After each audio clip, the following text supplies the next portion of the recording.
doctora Adle Hernández, quien es la directora, ella es psicólogo y es la directora de Proyección y Relaciones Comunitarias de la Universidad Católica Andrés Bello. Y estará también con nosotros el padre César Mucciotti, y que es el nuevo director de Identidad Misión, un compañero jesuita que es educador, es teólogo. Y quien les habla, yo soy Dani Socorro, soy el director de la Escuela de Psicología, soy el párroco también de la Universidad Católica Andrés Bello, y bueno, voy a estar de moderador ante este webinar. Para ello, entonces, primero hay unas palabras de bienvenida de quien es nuestra directora del Secretariado de Internacionalización, la profesora Lisbeth Sánchez, y es la que es nuestro enlace entre la Universidad Católica Andrés Bello y AUJAL. Por eso entonces comenzamos con estas palabras de bienvenida.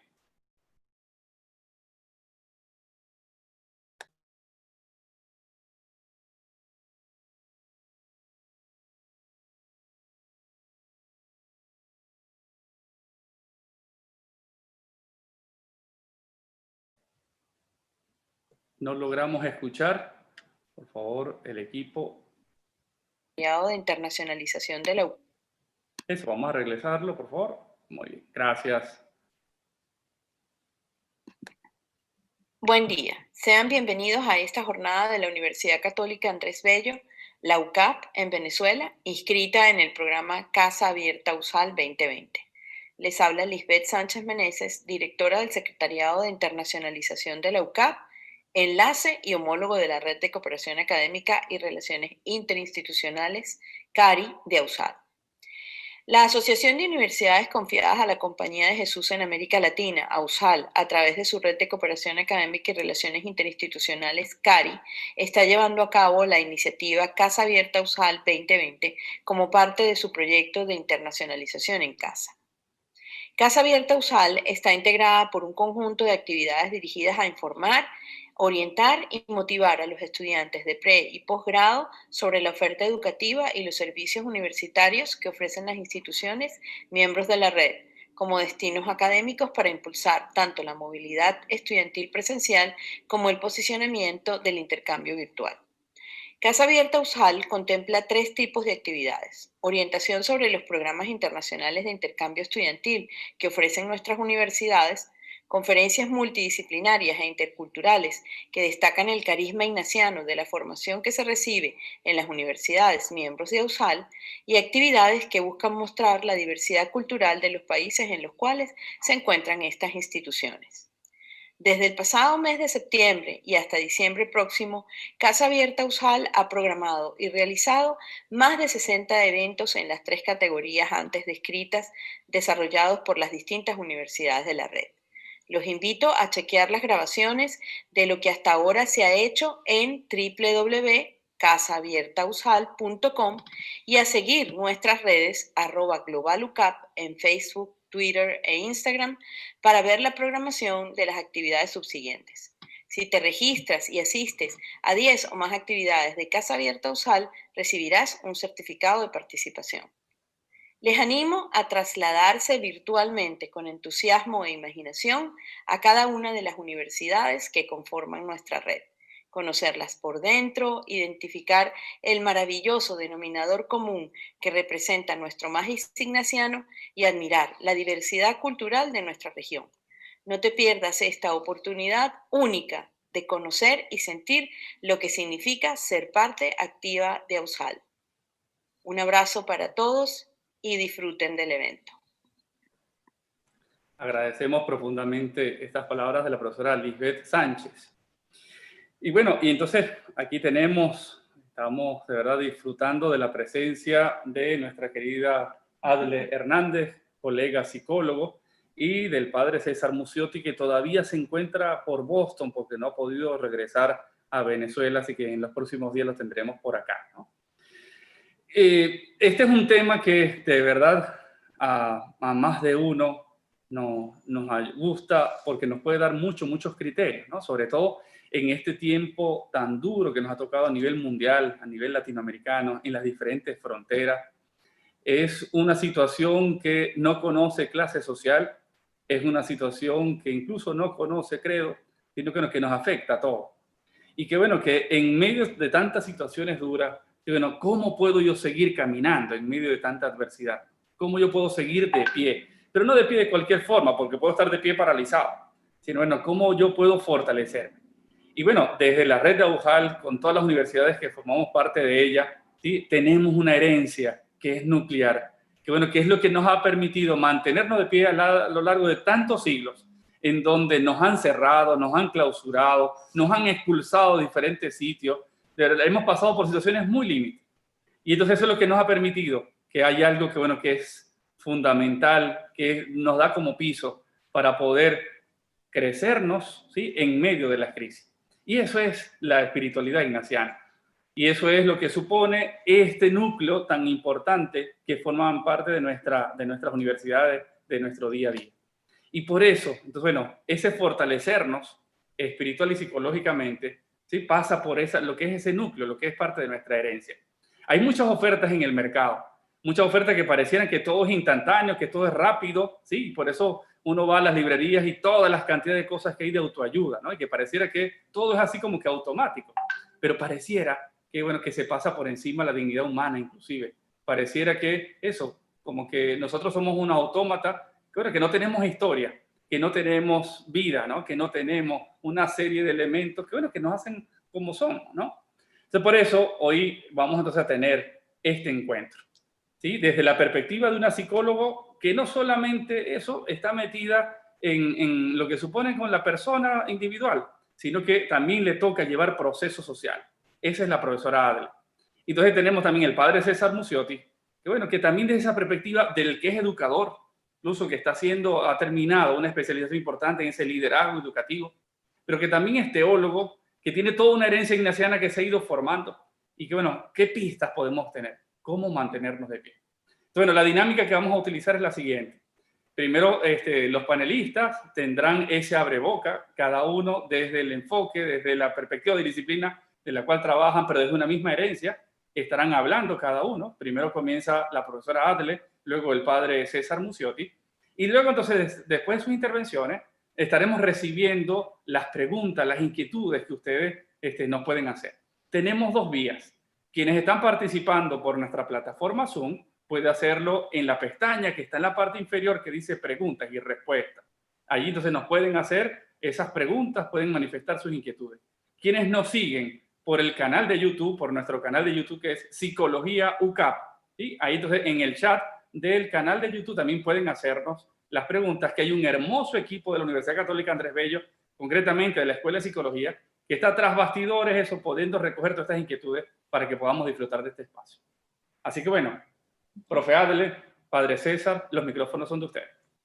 Bueno, muchísimas gracias. Buenas tardes a todos los que nos acompañan hoy. Muchísimas gracias al padre Dani Socorro por esta presentación y a AUJAL además por esta invitación. Fortalecernos psicológica y espiritualmente ante la adversidad, ¿sí?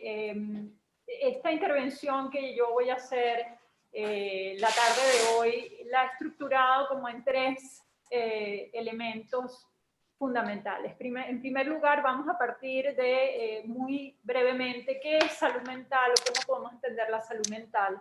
A la luz de eso, entonces, cómo podemos entender el bienestar y cómo conectar el bienestar con el discernimiento en situaciones límite, en situaciones adversas, en algunos casos prolongados. Y voy a cerrar, entonces, luego pasar por estos tres elementos con compartirles una experiencia que hemos llevado a cabo acá desde la Universidad Católica en red, de trabajo en red, de trabajo en conjunto con otras instancias, otras instituciones de sectores populares con los que nosotros trabajamos y trabajamos de larga data y con los que hemos venido desarrollando un proceso de discernimiento en los últimos años.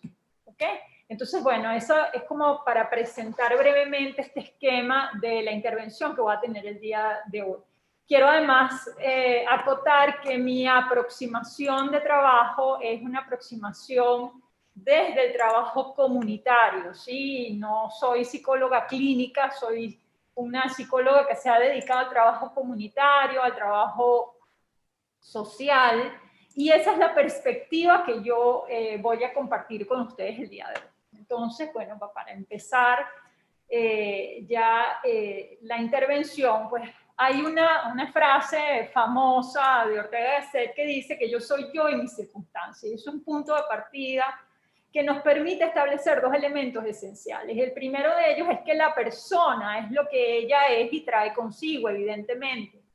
Pero además, la persona tiene que enfrentarse a unas circunstancias y a un contexto en el que ella se desenvuelve. Y ese contexto juega un rol fundamental en ese proceso vital de la persona.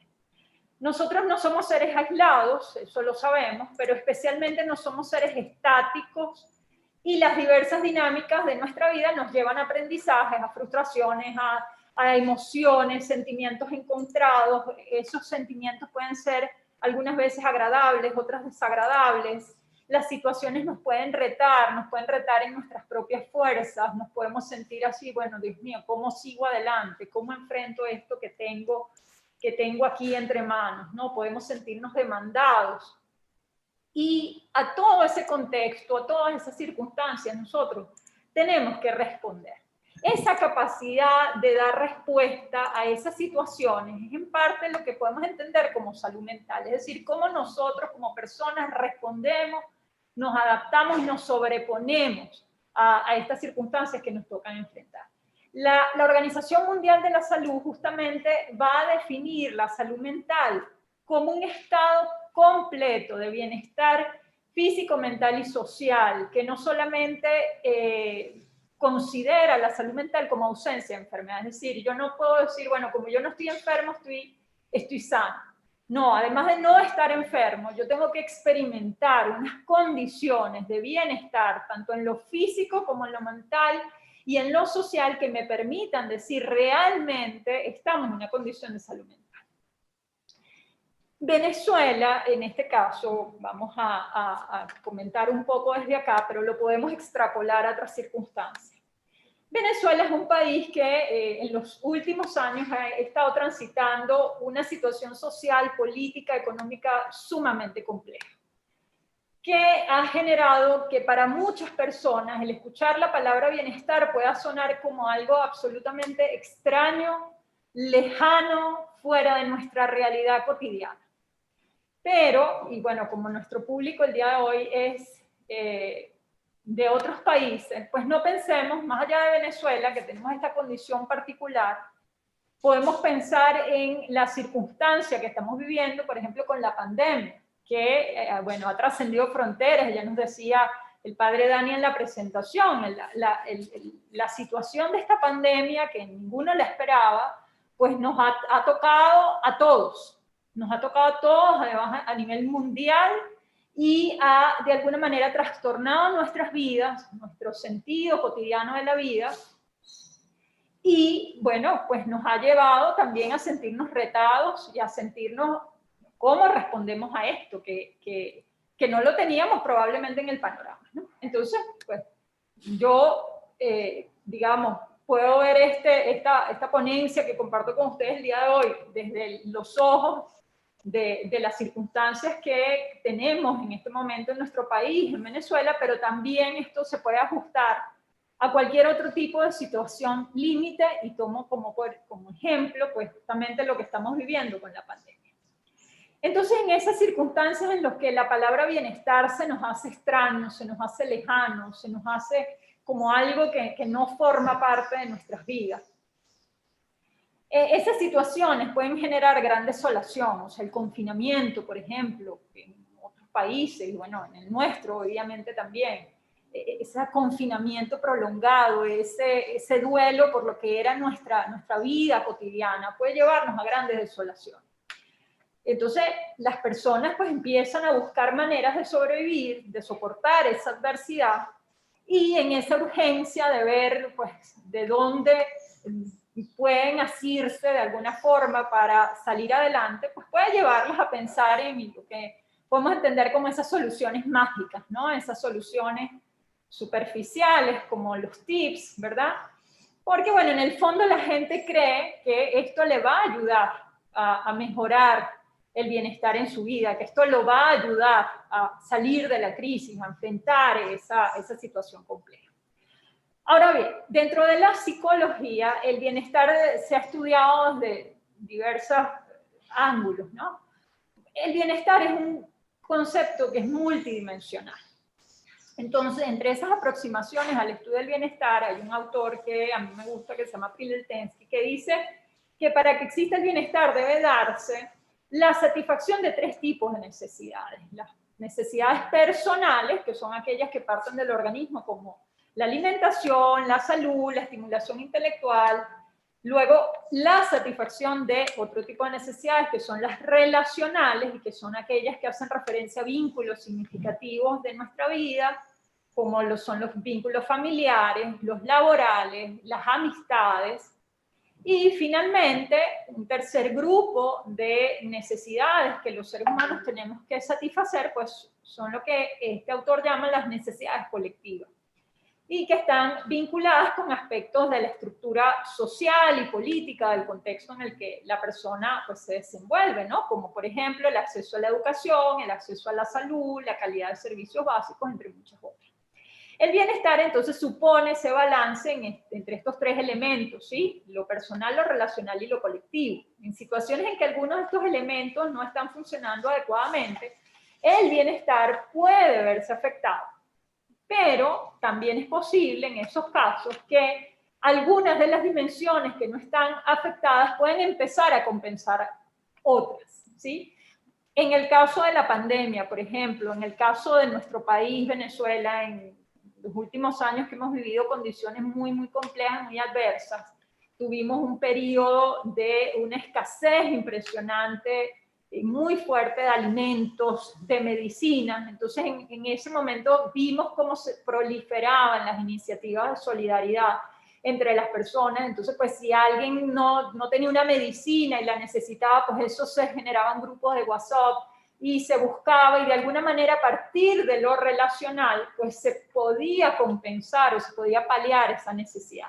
En el contexto de pandemia hemos visto ejemplos similares, ¿ok? Y estoy segura que pues, todos ustedes conocerán algún tipo de ejemplos con respecto a esto. Y recuerdo al principio de la pandemia era como bueno, si alguien era un violinista, pues muy bueno en la tarde, salía y pues daba un concierto gratuito en el balcón de su casa, pues un poco para animar y hacerle más llevadero el confinamiento a otros, ¿sí? Pues podemos pensar en ese tipo de ejemplos. Ahora, en situaciones complejas, en este caso, pues yo me refiero a la venezolana, pero no solamente la venezolana, puede ser cualquier situación muy compleja que se prolonga en el tiempo. Es evidente pues que las personas van a experimentar ese sentimiento de miedo, sufrimiento, ansiedad, rabia, cansancio, la incertidumbre, por ejemplo, también, que van a afectarla y que van a suponer que pues esta necesite fortalecerse para poder resistir y afrontar esas circunstancias. Ahora, entonces ahí viene la pregunta. ¿Cómo hacemos para fortalecernos psicológica y espiritualmente ante la adversidad y pasar de esa visión de autoayuda superficial, basada en tips, por ejemplo, a lo que es un verdadero proceso de discernimiento profundo y personal? ¿Qué suponen, pregunto yo, ¿verdad? ¿Qué suponen estas estrategias básicas de autoayuda superficial? Pues cuando uno lee en internet, por ejemplo, 12 estrategias para ser feliz en la vida, 6 ideas que no te defraudarán para tener una vida feliz o para criar niños felices. Bueno, ¿qué es lo que pasa con esto? Pues que nos encontramos ante varios problemas, ¿sí? El primero de ellos es que las personas no somos cosas estáticas. Las personas somos seres cambiantes, nosotros maduramos, crecemos. Y si bien hay algo estructural que se mantiene en el tiempo y que me permite a mí además reconocerme como, me puedo reconocer a mí mismo, a lo largo de mi historia, el ser humano es dinámico. O sea, obviamente existe algo que me permite a mí reconocerme como Adle desde que era una niña hasta este momento de mi vida, pero también hay muchas cosas que han cambiado en mí, ¿sí? Entonces, el ser humano tiene ese dinamismo. Entonces, lo que necesita en un momento no es necesariamente lo que va a necesitar en otras circunstancias. Pero, ¿qué pasa? Además, es que este catálogo de tips supone que todos somos iguales y que vamos a responder de la misma manera a diversas circunstancias de la vida. Pero eso no es así, pues cada persona es distinta, cada persona reacciona de maneras diferentes, lo que necesita una persona en un momento no es necesariamente lo que va a necesitar en otro. Lo que funciona para una no funciona para la otra. Otro elemento es que estas afirmaciones superficiales alejan a la persona de sí misma, no le invitan a contactar con esas vivencias personales, particulares y dinámicas, porque estos tips funcionan como algo rápido, como algo económico para arreglar la vida, porque además la vida como que hay que arreglarla y como que si no eres feliz, perfecto, pues parece que no sé, que no tiene sentido, ¿no? La vida, ¿no?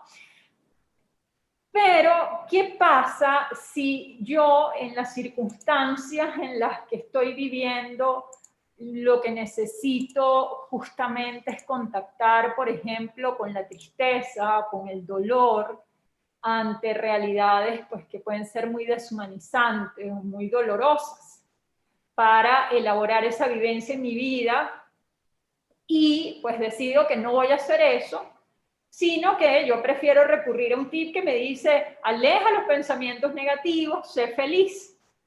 La pregunta que podemos hacer en este momento es, ¿qué está más conectado a la salud? ¿Qué está más conectado a la salud mental? ¿El contactar y elaborar el dolor y la tristeza en un momento en el que nuestra vida está atravesando situaciones de gran adversidad?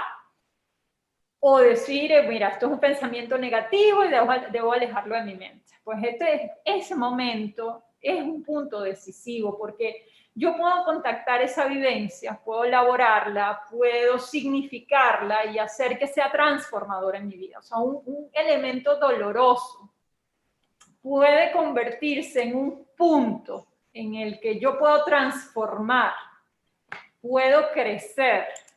O, por el contrario, yo puedo rechazarlo y puedo encerrarme en mí mismo, puedo ensimismarme y más bien desconectarme de la situación. Entonces, es por esto que muchas veces esas recetas de éxito fácil y obvio no nos funcionan y no nos permiten superar la adversidad, porque contrario a acercarme a mí mismo, contrario a permitirme contactar con lo que realmente estoy viviendo, con lo que realmente estoy sintiendo, con lo que realmente me está a mí, digamos, retando internamente, pues decido no enfrentar esas vivencias y más bien me separo de eso y en lugar de fortalecerme a través de esa transformación que me permitiría el afrontar esas vivencias, pues nada, me separo de ellas, las alejo y al final eso lo que hace es una especie de anestesia en la persona. En contraposición a esa forma de anestesia, estamos ante la propuesta del discernimiento, que es un poco pues, el elemento central que nos reúne hoy aquí, ¿no? Hay un sacerdote jesuita, que es el Padre Trigo, que él dice que el discernimiento es distinguir lo que se mueve dentro de mí, lo que se mueve dentro de uno, o en una situación, ¿verdad? El discernimiento es lo que conduce a una mayor humanización. El discernimiento es optimizar lo bueno, dice Trigo, es transformar lo que deshumaniza. O sea, si estoy ante una circunstancia deshumanizante, el discernimiento es lo que me va a permitir transformar esa deshumanización, de manera tal que el discernimiento termina siendo como un elemento que me permite a mí conectarme con la vida misma. Es esa posibilidad de ser centro en mi propia vida, es ese ejercicio que nos permite analizar, separar e identificar qué es mío y qué no lo es, qué es del contexto y a través de ese análisis lograr especialmente la densidad del sujeto. La densidad del sujeto es muy importante, porque la densidad es ese centro que hace peso y permite que el sujeto se recupere. Aquí yo pongo el ejemplo, no sé si ustedes los conocen, pero hay unos muñecos, unos juguetes que aquí nosotros le llamamos porfiados. Son unos muñecos plásticos que tienen un centro muy denso y el juego es que uno lo empuja y él vuelve. Lo empujas y regresa y siempre se levanta. ¿Por qué? Porque tiene un centro muy denso. Entonces, un poco ese es el ejemplo para significar esta densidad, ese centro que hace peso y que permite al sujeto recuperarse, que le da criterio para analizar y responder. Sobre todo para no arrastrarse con las circunstancias, porque en situaciones muy demandantes, en situaciones muy difíciles, uno puede arrastrarse en esas circunstancias. En cambio, esa densidad y ese poder discernir nos permite elaborar esa circunstancia, esa realidad para transformarla y significarla. Es poder identificar qué de lo que vivo me conecta con el principio de vida, con mis raíces fundamentales. El discernimiento me va a permitir preguntarme a mí mismo cómo estoy yo y cómo está el contexto en el que estoy viviendo. Y el análisis de esos elementos, de esos dos elementos, mi vivencia y además el contexto, es lo que me va a permitir a mí tomar decisiones meditadas que procuran lo mejor, que procuren ese mayor bien posible, que procuren esa transformación de lo que deshumaniza, no solamente para mí mismo, sino además para mi entorno. El discernimiento, por otra parte, no solo es una experiencia individual. El discernimiento en común, además, es una forma de proceder de la Compañía de Jesús. Es una forma de proceder a la que ha invitado, de hecho, en los últimos tiempos el Padre General, y hay documentos sobre esto, ¿no? Y ya aquí, un poco para ir finalizando mi intervención, les voy a compartir una experiencia de discernimiento en común que hemos tenido acá en nuestra práctica de vinculación comunitaria, de trabajo social que se lleva desde la universidad. Nosotros tenemos muchos años vinculados a trabajo en distintos sectores. Uno de ellos es uno que se llama La Vega, un sector popular que queda aquí en Caracas. Y bueno, allí hemos tenido una experiencia en la que ese discernimiento en común ha permitido fortalecer a individuos claves comunitarios para centrar los esfuerzos de estos individuos claves en la misión. Yo no sé en los casos de ustedes, pero aquí en Venezuela, en los sectores populares, las escuelas son puntos claves, ¿ok? Las escuelas en los sectores populares, en los sectores donde hay mucha pobreza, prácticamente funcionan dos instituciones. La educativa, si funciona, y la iglesia, cuando la hay. Esos son prácticamente las dos instituciones que dan vida y que dan soporte y que fortalecen el tejido social aquí en Venezuela en los sectores populares. Entonces, nosotros hemos tenido esta experiencia de discernimiento en común que nos ha permitido trabajar y fortalecer individuos claves, tanto de escuelas como de la parroquia con la que hemos trabajado. Les voy a relatar brevemente. Dice. A finales del año 2014, aquí tuvimos en este sector la presencia, tuvimos que enfrentar la situación de una banda armada, de esta delincuencia muy bien organizada, muy letales, muy peligrosa, que llevó a que varias instituciones que hacíamos vida en el sector nos uniéramos mucho más para poder trabajar y para poder, digamos, identificar, leer ese contexto que fue muy retador en ese momento, ¿no?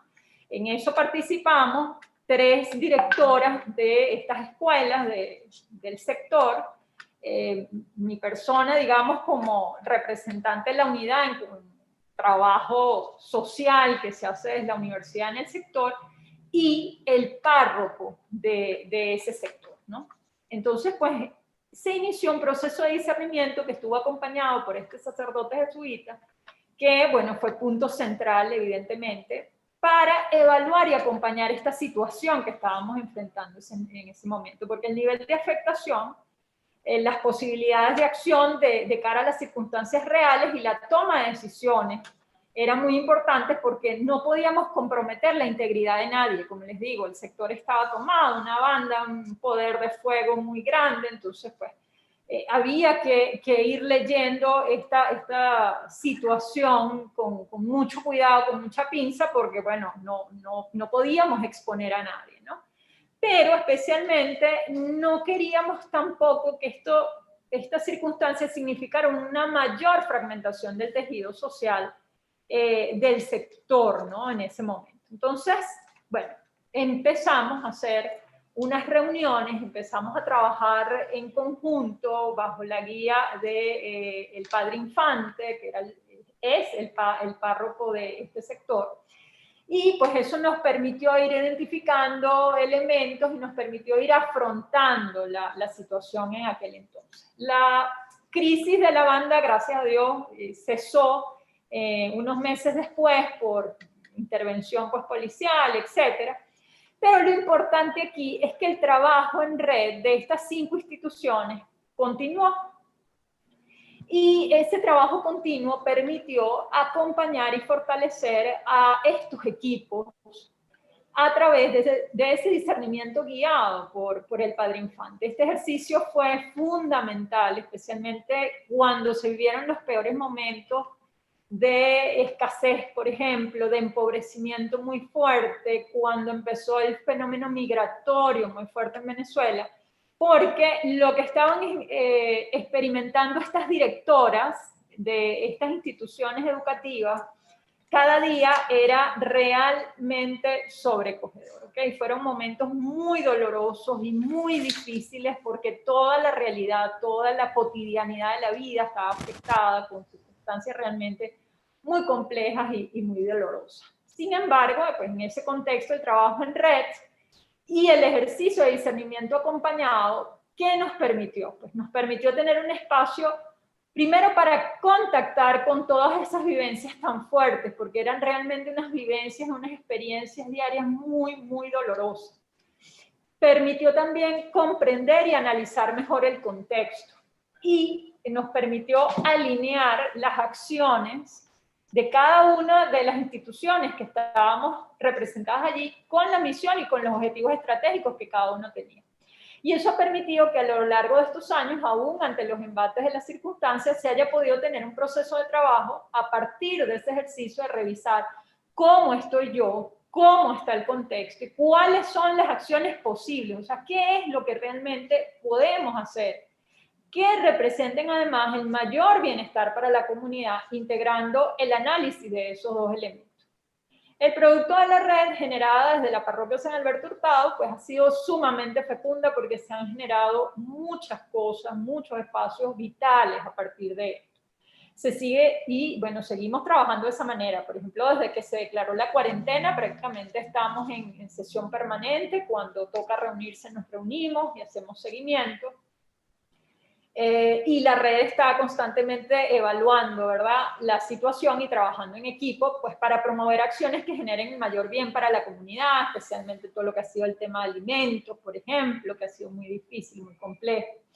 Una de las cosas más importantes de esta experiencia de discernimiento es que permite ubicar y ordenar las emociones. ¿Sí? Cuando estamos ante circunstancias muy adversas, circunstancias o situaciones muy demandantes desde el punto de vista emocional, las emociones se nos pueden desordenar y nos podemos dejar arrastrar por esas emociones. Sin embargo, aquí el proceso de discernimiento nos permite ordenar esas emociones, los sentimientos, los pensamientos y las circunstancias contextuales, porque todos además sabemos y hemos escuchado esa frase que dice que en nombre del bien se puede hacer mucho mal.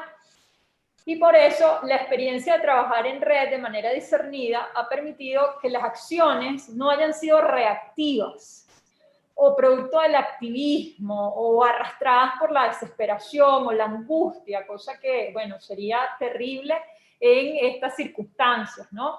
El miedo o producto de recetas descontextualizadas, que es un poco lo que estamos hablando el día de hoy, ¿no? Por el contrario, esto ha sido un proceso en el que las decisiones son meditadas, organizadas y trabajadas en equipo, y especialmente estratégicas, ¿sí? Sabemos que cuando estamos ante situaciones muy adversas tenemos que optimizar nuestras energías y nuestros recursos. Entonces, el realmente poder centrarnos en qué es lo estratégico para generar espacio de vida y protección en la comunidad y para acompañar, cuidar y fortalecer psicológica y espiritualmente a quienes tienen sobre todo roles de liderazgo dentro de estas instituciones y que además tienen la posibilidad de multiplicar estas acciones hacia otros, que pues terminan dependiendo de ellos, ¿no? En los que tienen influencia, para generar espacios de vida y acompañamiento en medio de situaciones de adversidad muy prolongadas. Bueno, yo con esta experiencia concluyo mi intervención y pues, muchísimas gracias por el espacio. No, gracias más bien a ti, profe Adler, porque yo creo que una de las cosas extraordinarias y valiosas que nos presenta es que no solamente nos presenta una teoría, nos presenta unos conceptos, sino que hay vivencia, ¿no? Sí. Y esa vivencia que de lo personal también a lo comunitario, y sobre todo en eso, cuando los problemas no solamente son individuales, sino que también hay un elemento macro, ¿no? Claro. La verdad que profundamente agradecido. Antes de darle el pase al padre César, tanto en Zoom como en YouTube se ha colocado un formulario de asistencia. Eso nos lo pide nuestro equipo de AUJAL. Entonces le pedimos a los que participan, por favor, si pueden darle abrir el enlace y poder llenar la asistencia. Bueno, padre César, ¿cómo es eso de discernir? ¿Sí? Vamos a ponerle pasos, vamos a ponerle nombre, cómo yo en mi vida cotidiana, en el día a día, en mis equipos, un poco, ¿qué podemos hacer, no? Y mientras eso, nos vas diciendo eso, le pedimos a la gente que, bueno, que vaya haciendo sus preguntas, haciendo sus inquietudes, tanto lo que ha hablado la profesora Adler como de tu persona. Así que, bueno, gracias, padre, porque, bueno, que aún muy lejos de estas fronteras de Venezuela, ahí sigues estando, y, bueno, como miembro también de AUJAL, de verdad que nos enorgullece en donde siempre estás. Gracias, muchas gracias, Dani, gracias bueno, a la Escuela de Psicología, en el caso de ustedes dos que están allí, también a la AUJAL, y bueno, desde aquí un saludo a todo el que está conectado, aquí desde diferentes países quizás, y bueno, pronto estaremos por allá, ¿verdad? También trabajando, por supuesto, con AUJAL y con el programa de liderazgo en la Dirección de Identidad y Misión. Espero que sea muy pronto que pueda yo regresar y llegar allí al campus de la universidad. Bueno, estás preguntando cómo es eso de discernir, o sea que bueno, lo primero que habría que decir, yo creo que como para entrar en calor aquí, hay dos cosas que se me ocurren decir. Yo creo que además Adle nos ha ilustrado muchísimo, no solamente sobre la parte social del discernimiento, sino también por la identidad que ella misma tiene al estar en la Universidad Católica y en la formación ignaciana, todo el tema de los elementos del discernimiento ignaciano. Pero creo que es justo decir que en efecto el discernimiento no es algo que solo hacemos los ignacianos o que solo hacemos los jesuitas. El acto de discernir en general, bueno, es una actitud, digamos, que asume cualquier persona que quiera dedicar un tiempo a pensar, ¿verdad?, los diferentes elementos que tiene enfrente a la hora de tomar decisiones, a la hora de pensar las mejores acciones que puede tener. Y el acto de discernir en términos de búsqueda es un acto, bueno, que todo ser humano puede cultivar según su cultura, según su contexto, según su espiritualidad, en fin. Ahora, ¿qué es lo valioso del discernimiento a la manera de Ignacio de Loyola y al modo como los ignacianos y los jesuitas, y hablo de jesuitas también los laicos de la Compañía de Jesús, asumimos? ¿Cuál es la diferencia? ¿Qué distingue ese discernimiento ignaciano de otros tipos de discernimiento? Seguramente la gente la gente que está conectada acá, si vive este ambiente y este estilo, tiene otras maneras de concebirlo. Si es así, buenísimo que lo puedan compartir después. Yo no me creo un experto del discernimiento, pero como decías tú, como que la experiencia nos va ayudando a encontrar cuáles son esas distinciones. Y en efecto, ese es como el primer elemento, el discernimiento, ¿verdad? Además tiene una palabra que es muy parecida y que usamos muchas veces para ejemplificar lo que el discernimiento es. Esta malla que se usa, ¿verdad? Cuando se está construyendo un edificio y que los albañiles usan o los constructores usan para separar la arena de la piedra, se llama cernidor. Y de alguna manera se pone toda la arena con la piedra allí y se necesita, ahora habrá máquinas más modernas para hacer eso, pero yo estoy seguro que en muchas comunidades la gente usa ese marco de madera hecho con una malla para separar la arena de la piedra y poder utilizar cada una según lo que se necesite en la construcción. O sea que juntas no ayudan. Por separado, el albañil sabe cuándo debe usar las piedras y cuándo debe usar la arena. A lo mejor alguno no está interesado en las piedras y lo mismo, si le deja las piedras, pues se le arruina la obra cuando solo necesita la arena o viceversa. Entonces, pues discernir tiene que ver con eso, la búsqueda. Y lo segundo es que el discernimiento, ya la profe Ad le decía diferentes cosas, supone la actitud del que lo hace, supone el contexto, tiene unas características que, repito, vamos a hablar ahora desde lo ignaciano, no solo desde la actitud humana de pensar, de discernir, de buscar, pero yo lo digo aquí con total apertura, ¿no? Y con total como cercanía, porque se supone que esto es una conversa que estamos tratando luego de tener con todos los que están conectados. El discernimiento difícilmente es para los radicales, ¿no? Y fíjense que a veces eso nos tiene que tocar a los cristianos, pues los cristianos decimos ser radicales en muchas cosas, y de hecho hay mucho cristiano radical. Pero el discernimiento no es para los radicales porque el discernimiento necesita mirar todas las opciones, actitudes, posiciones, no solo la mía, sino la de los otros, en búsqueda no solo de en búsqueda de la respuesta personal, sino que a veces también hay que discernir en común. Y para yo discernir en común tengo que estar dispuesto a dialogar con el otro, no solo con el que piensa o quiere decidir lo mismo que yo, sino con el que piensa distinto o puede estar pensando tomar una decisión diferente a la mía y a lo mejor forma parte de mi misma comunidad, de mi misma institución. O sea que si yo soy radical, si yo soy un católico radical, conservador radical en términos políticos, si yo soy de la izquierda radical en la política social o de la derecha radical, pues como que cuesta un poco. Y digo esto porque yo creo que podemos hablar después de eso, pero siempre nos vamos a encontrar actitudes de fíjense, yo estoy aquí en este momento, en este contexto, que hasta la biblioteca aquí ya de mi oficina está vacía porque todo está empaquetado y enviado a Venezuela, pero estoy todavía aquí atrapado por esto de los vuelos y estoy también en medio de lo interesante que ha resultado todo el ambiente político de este país en unas elecciones que al menos hasta hoy pareciera que al final del día podría haber resultados finales, pero uno ve lo importante del discernimiento en todo esto. Y me ha tocado conversar con diferentes personas aquí, incluso miembros de la comunidad jesuita donde vivo, o miembros laicales de la universidad aquí en el campus o en la parroquia que está donde yo trabajo con los hispanos y está también dentro de la universidad. Y uno se encuentra muchas cosas. Y el otro día conversaba con un venezolano que vive aquí también, uno de los muchos venezolanos que forman parte de la comunidad hispana de aquí de la parroquia. Y yo le decía, mira, a mí me llama la atención lo difícil que es a veces en ciertos ámbitos, incluso entre nosotros los venezolanos, lo difícil que es que la gente entienda que uno puede ser políticamente o sociopolíticamente de centro. A la gente le cuesta entender que hay gente con posiciones de centro, ¿no? O sea, si no eres de la izquierda o no eres de la derecha, parece que tú no entras en el diálogo, ni político, ni social, ni cultural, ni religioso, porque en la iglesia también hay izquierda y hay derecha.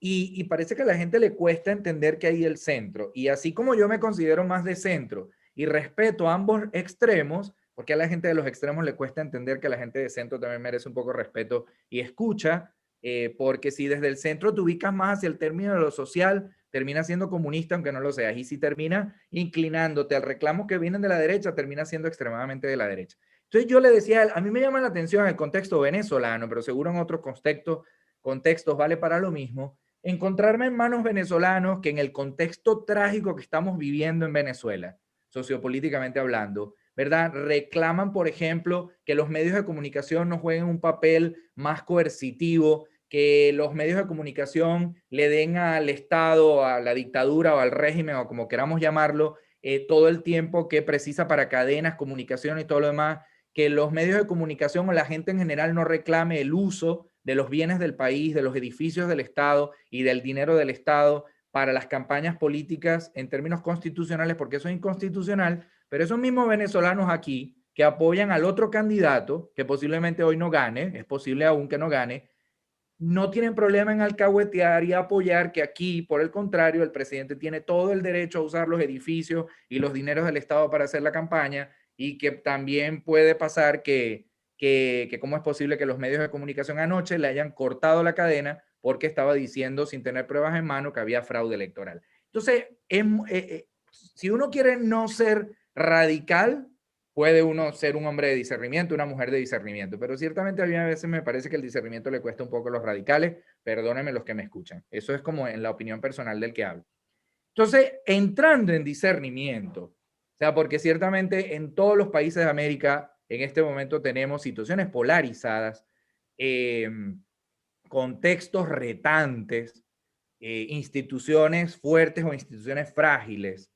En todos los países de América Latina estamos, ciertamente es una lucha constante en los países de América Latina que hacer frente a el tipo de gobiernos que tenemos, dificultades como la corrupción, el narcotráfico, el manejo de influencias, qué sé yo, la fragilidad del sistema educativo.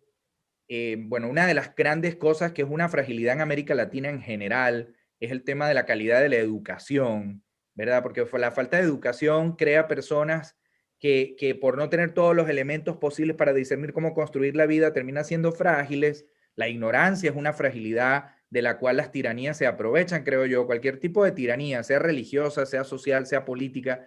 Entonces, ¿cómo educar para el discernimiento? O sea, ¿qué es lo positivo de nuestro discernimiento ignaciano y cómo educarlo? Y lo hablo en esos términos porque estamos hablando a gente de Aushal. No estamos hablando solo a gente que puede estar en un colegio primario, en la escuela secundaria jesuita X o ignaciana X si es de otra congregación ignaciana, sino en nuestras universidades, para qué tipo de personas en discernimiento, lo cual significa también para qué tipo de líderes o tipo de héroes estamos educando el discernimiento. Entonces, yo creo por ahí. Voy a conectar un poco con la profesora Arle también, y bueno, quienes me conocen saben que yo hablo mucho, así que hoy me he propuesto hablar menos. Espero lograrlo, pero me conecté, sí, sin duda, me conecté me conecto con lo que decía la profesora Arle al principio, lo de Ortega y Gasset, cuando decía, yo soy yo y mis circunstancias. Yo creo que ese es el primer paso que tiene que dar el que está dispuesto a conocerse a sí mismo y a ver de qué manera discierne, porque sin duda alguna, la persona que toma decisiones, no importa si son decisiones para un proyecto personal o si siendo líder o estando a cargo de una institución o organización tiene que tomar decisiones no solo para sí mismo, sino para el bienestar de los demás. Tiene que ser una persona que conozca su historia personal. O sea, conocer la historia personal, conocer quién soy yo, es importante a la hora de tomar decisiones. Por cierto, no me quiero adelantar, digo, tengo que adelantarme una cosa. La diferencia principal del discernimiento ignaciano de otros discernimientos es que en el discernimiento ignaciano yo discierno teniendo un diálogo muy cercano con Dios. Entonces, en el discernimiento ignaciano, mi discernimiento tiene que estar siempre frente a Dios. La búsqueda de la mejor respuesta o de la mejor actitud a tomar o de la mejor decisión a tomar, Ignacio siempre dice, aunque yo crea estar seguro de que la decisión que tomé es correcta o de que lo que he decidido o lo que pienso es lo mejor, yo tengo que ponerlo frente a Dios, dice Ignacio, y esperar a que Él me confirme la elección hecha. Ahí vamos a llegar en algún momento, pero sin duda ese es el nivel final, la confirmación de Dios de que el proceso de discernimiento que yo he hecho es el que debía hacer y que la decisión que he tomado no me trae bienestar solamente a mí, no es tan individualista la cosa, sino que también va a traer bien a otros. En ese sentido, esto que digo de conocer la historia personal tiene que ver con que es necesario que ese yo de la conversación con Dios me conozco a mí mismo y sé cuáles son las características, ¿verdad? Mis dimensiones que pueden ayudarme en el discernimiento, es decir, colaboran conmigo o por el contrario me sabotean el discernimiento y soy yo mismo el que me lo saboteo.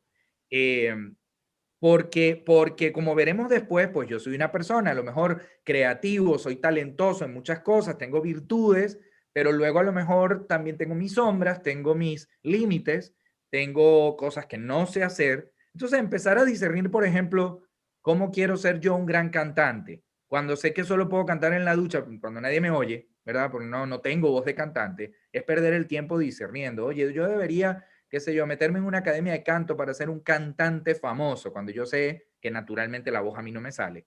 Es poner un ejemplo de que, bueno, si conozco mi historia y conozco quién soy, no pierdo el tiempo en eso, no invierto el tiempo sabiendo que es algo que no voy a lograr. Entonces, yo necesito conocerme de cara a las decisiones.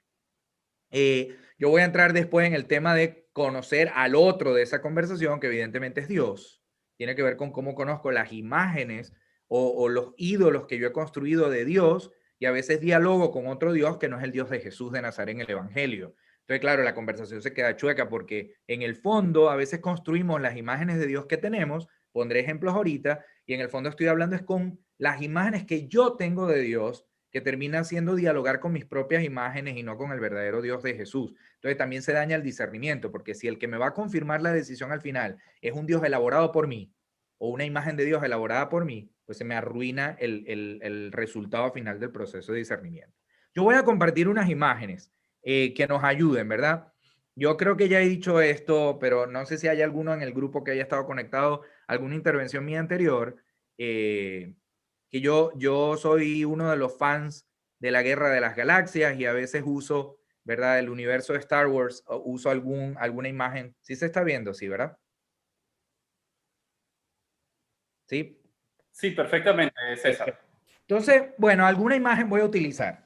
Porque, bueno, yo no sé si lo sabemos todos los que estamos conectados, pero hay muchísimas películas que se han hecho en lógica de la espiritualidad ignaciana. La Guerra de las Galaxias es la trilogía original al menos, fue creada en una lógica en la que George Lucas, admirando mucho a los jesuitas que había conocido en distintas universidades de los Estados Unidos y en el modo de proceder de los jesuitas en el términos de la intuición ignaciana, en términos del discernimiento, incluso en modos personales de los jesuitas al andar, las vestiduras o las sotanas o el clériman que usaban en la época, sobre todo en la cultura americana, le ayudaron a George Lucas a elaborar lo que son los personajes, los Jedis, sí, y como una orden religiosa que en la película le da mucha importancia a discernir qué es lo mejor para el balance y la paz de la galaxia, y que están constantemente en búsqueda de la justicia. Además, el tema de que, bueno, hay un consejo que ayuda a los Jedi a discernir en común para las mejores decisiones. Y como sabemos, los que aquí sean también fans de la serie, bueno, están hasta los niveles de formación, el Padawan, que es como el novicio, el Master, que es como el maestro de novicio, y luego el Jedi ya formado. Yoda termina siendo una especie de padre general, ¿verdad? Con su consejo de consultores. Y bueno, que si nos escuchara Arturo Sosa, en efecto, Yoda no se parece al padre general actual. Pero esa es la lógica de la Guerra de las Galaxias. Ahora, ¿qué es el discernir en la adversidad? Fíjense, hay dos elementos que son muy importantes en estos momentos que estamos viviendo, desde cualquier adversidad que estemos viviendo, pero evidentemente lo de la pandemia ha resultado una adversidad, no solo por lo que ya trae de dramático como enfermedad, sino lo que causa como consecuencia, ¿no? Las carestías o las carencias de muchos bienes en muchos de nuestros países, el término bueno, el aislamiento, la cuarentena, que igual trae sus consecuencias, porque en muchos de nuestros países la gente no puede darse el lujo de estar una semana aislada en su casa, tiene que salir a buscar el pan de cada día, y entonces al mismo tiempo hay regímenes o gobiernos que castigan al que está en la calle porque tiene que traer el pan al cada día, en fin, ¿no? Entonces, la adversidad que supone, bueno, fíjense, lo primero es que discernir tiene que ser hacerlo en equilibrio y serenidad entre dos grandes cosas del ser humano: los afectos y la razón. Porque Ignacio tiene una frase además que es preciosa, dice: no solo el saber arte y satisface el alma, sino el gustar y sentir de las cosas internamente. Ignacio sabe que ambos son muy valiosos, pensar y sentir, pero sabe muy bien que si no es en equilibrio, corremos el peligro de las dos cosas que a veces vemos en cierto tipo de personas. Una persona que sea absolutamente emocional y poco racional, pues es excesivamente romántico, ¿verdad? Y poco realista, si es excesivo. Y si por el contrario el equilibrio se va hacia el lado de la razón y la persona es extremadamente racional y poco conectado con las propias emociones o con las emociones de los demás, pues termina siendo poco empático, se conectará poco emotivamente o emocionalmente con los demás y sus propias necesidades si solo apela a la lógica racional. Entonces, en el discernimiento ignaciano es necesario tener un balance entre ambos, el corazón y la cabeza, ¿no? ¿Por qué? Porque el discernimiento, ¿verdad? Bueno, ahí está uno de esos ejemplos, Ignacio de Loyola como Jedi. En el discernimiento Son necesarias 3 actitudes: el sentir, el reconocer y actuar. Sentir, reconocer y el actuar. Es decir, hay que empezar por el sentir. Además, en el cristianismo, en nuestra fe cristiana, eso es fundamental. Uno no comienza por la razón y las opiniones que uno tiene de los demás. Uno comienza por conectarse, ser empático, tratar de vivir con los demás como seres humanos, como seres de sentido. Y el sentir significa identificar. Es decir, ver qué cosas se mueven dentro de mí. Y ahorita vamos a ver por qué eso es importante en la misma lógica del discernimiento. Pero primero yo necesito sentir qué ocurre dentro de mí, qué ocurre alrededor de mí, cuáles son los sentimientos que se mueven dentro, qué aparece, cuando estoy alegre, cuando estoy triste, cuando estoy molesto, cuando estoy enfadado, cuando estoy esperanzado. Es decir, todo eso que se mueve allí dentro. Evidentemente, si yo dejo esa sopa revuelta allí, sin aplicar el segundo paso, que es reconocer, es decir, ponerle nombre a lo que siento, no doy pasos constructivos, me quedo en el drama. Algunos se quedan en el drama si se quedan. Cuando los que somos o hemos sido acompañantes espirituales de otras personas, sabemos muy bien que a veces la persona viene, ¿verdad?, al acompañamiento con un mar de sentimientos revueltos.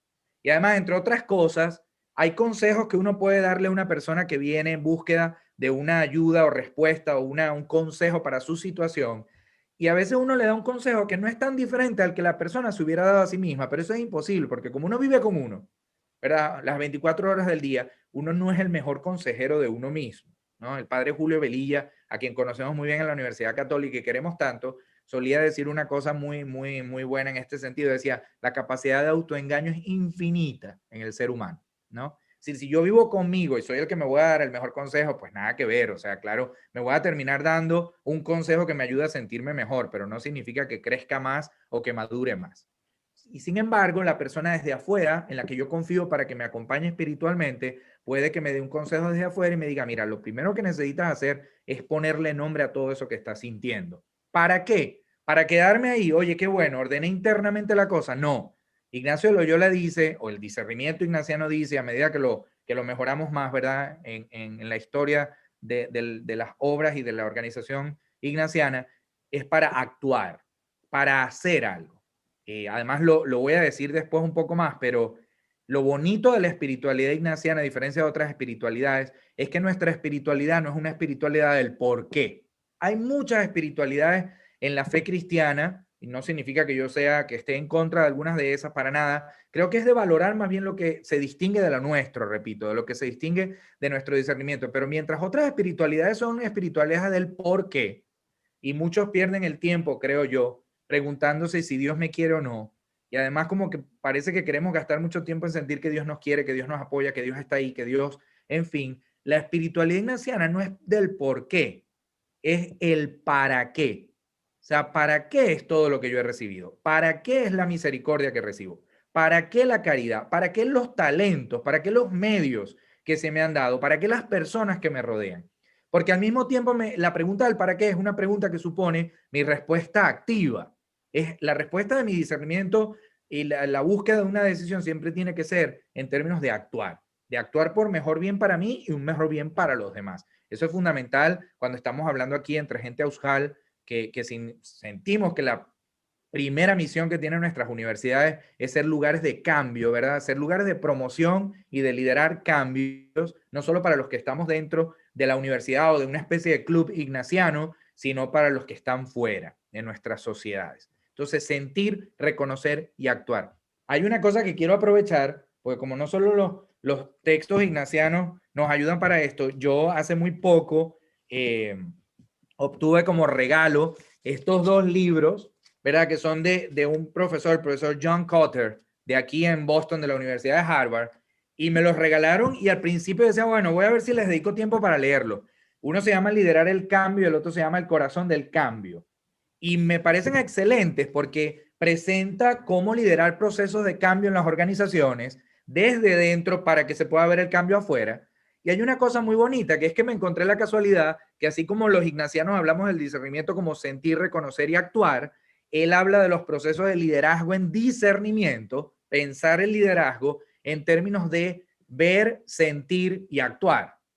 Y no es un hombre ignaciano, pero da la casualidad que como que coincide eso ahí. Paso muy rápido. ¿Qué cosas son lógicas o conceptos importantes a conocer en la lógica del discernimiento ignaciano? Seguramente de los que están conectados muchos saben de esto. Lo primero por donde uno comienza a hablar de discernimiento ignaciano, en aquello de sentir y reconocer lo que está dentro, es las mociones. Ignacio habla que las mociones son impulsos, son movimientos, son invitaciones que me mueven hacia algo. De alguna manera las mociones en lenguaje ignaciano son invitaciones o empujes a algo, ¿verdad? Ahora, esas mociones, esos movimientos, tienen diferente nombre según de quién venga. Ignacio también aclara que si esos movimientos, esas invitaciones vienen del buen espíritu, ya vamos a hablar qué es eso del buen espíritu, se les llama moción. Pero si esos mismos movimientos, invitaciones o impulsos vienen del mal espíritu, se les llama tretas. La palabra treta significa trampa. Es decir, ¿cuáles son esas voces oscuras, revueltas, que salen de dónde? Ahorita vamos a ver de dónde. Me impulsan o me alan y sin embargo están viniendo de una voz oscura, son una trampa, e Ignacio le llama tretas. En ese mismo sentido, esas dos fuerzas, acabo de nombrarlo, que tienen esos distintos tipos de movimiento, esa imagen seguro el que sea ingeniero la va a entender mejor, se llaman mociones o tretas en el lenguaje ignaciano. Las invitaciones, sean una invitación a crecer o sean una trampa para que me quede enrollado, oscuro, sin reconocimiento de lo que siento. Esas dos fuerzas que tienen esas dos voces son el buen espíritu y el mal espíritu en el lenguaje de Ignacio. Ahora, ¿qué es el buen espíritu y qué es el mal espíritu? Fíjense, la Guerra de las Galaxias también yo creo que está pensada desde allí. Hay muchas casualidades en la película que ayuda mucho. Este personaje que está allí, para los que no lo sepan, los que lo conocen seguro no necesitan que yo lo diga mucho, es Anakin Skywalker, que años después ya de adulto, convertido al lado oscuro de la fuerza, se le empezará a llamar Darth Vader. Y como sabemos, bueno, se dejó consumir por la voz oscura de la trampa que le invitaba a tener más poder, a estar sobre los demás, a ser el único Jedi, ¿verdad? A poder romper los votos de castidad que había asumido, enamorándose de la reina Amidala y teniendo 2 hijos con ella que resultarán ser Luke y la princesa Leia Skywalker. Y bueno, Anakin, cuando vimos la primera trilogía, solo veíamos al Darth Vader, ¿verdad? Al malo de la película, pero luego cuando la empresa sacó la segunda trilogía, nos dimos cuenta que este hombre había sido un niño nacido y crecido en Tatooine, hijo de una esclava, ¿verdad?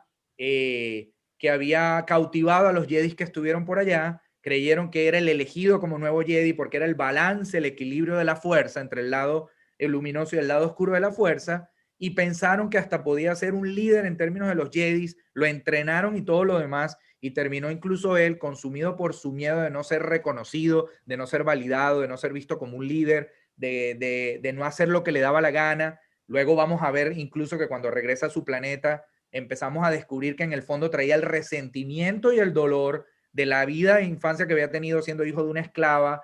Nunca tuvo libertad, otro era el dueño de él y de su madre, además a su madre la asesinan, y este muchacho termina dejándose consumir por el odio y termina vengándose de todo aquel que él siente que es el rival, que era el del lado contrario.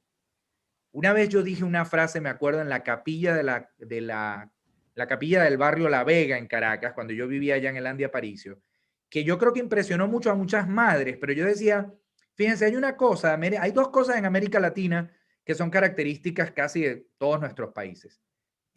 América Latina es el continente más católico del planeta, pero es al mismo tiempo el más violento y el más desigual. O sea, ¿cómo van esas 2 cosas juntas? Ruanda es otro ejemplo. Ruanda era en su momento el país más católico de toda África, y sin embargo en un genocidio se mató a más de 1 millón de personas por diferencias entre tribus, entre hermanos. Yo dije esta frase alguna vez en la capilla de La Vega, dije, no, a veces no caemos en cuenta que los delincuentes adultos que tenemos en muchas de nuestras barriadas, en nuestras ciudades, fueron en algún momento niños en preescolar, que recortaban, pegaban, jugaban con plastilina, eran niños dulces y tiernos. ¿Qué pasó en el camino? Que en la adultez llegamos a tenerlos en bandas delincuenciales. ¿Qué va a pasar con los niños que hoy, estando en el preescolar en una escuela, ¿verdad? Jugando dulcemente, no acompañados, terminan siendo los delincuentes dentro de 20 años? Consumidos por la realidad, el contexto, el abandono, la pobreza, la violencia de sus lugares. Eso mismo le pasó a Anakin. Y yo creo que sabemos, ¿verdad? En nuestra sociedad hay muchos líderes que en la adultez terminan tomando o asumiendo una actitud de violencia, de venganza. Lo dijimos en la conferencia anterior sobre este mismo tema hace unos meses, incluso para los que no son venezolanos, en el caso de una funcionaria muy importante del régimen actual en el país, llegó a decir por televisión que el triunfo de la revolución bolivariana también había sido el triunfo de los que tenemos derecho a nuestra venganza personal. O sea, que como funcionario público no tengas vergüenza de decir eso delante de los demás y eso justifique las acciones de opresión y represión que has tenido contra los otros venezolanos que no apoyan tu sistema, es bastante crudo. El miedo puede llevarnos a ser seres humanos así. Entonces, eso pasó con este muchacho. Ahora, ¿cuál es el buen espíritu y el mal espíritu? Fíjense que en sus manos tiene el sable de luz azul, que es el de los Jedi o el lado luminoso de la fuerza. Y en la película, todos los que usan el sable rojo es los que están del lado oscuro de la fuerza.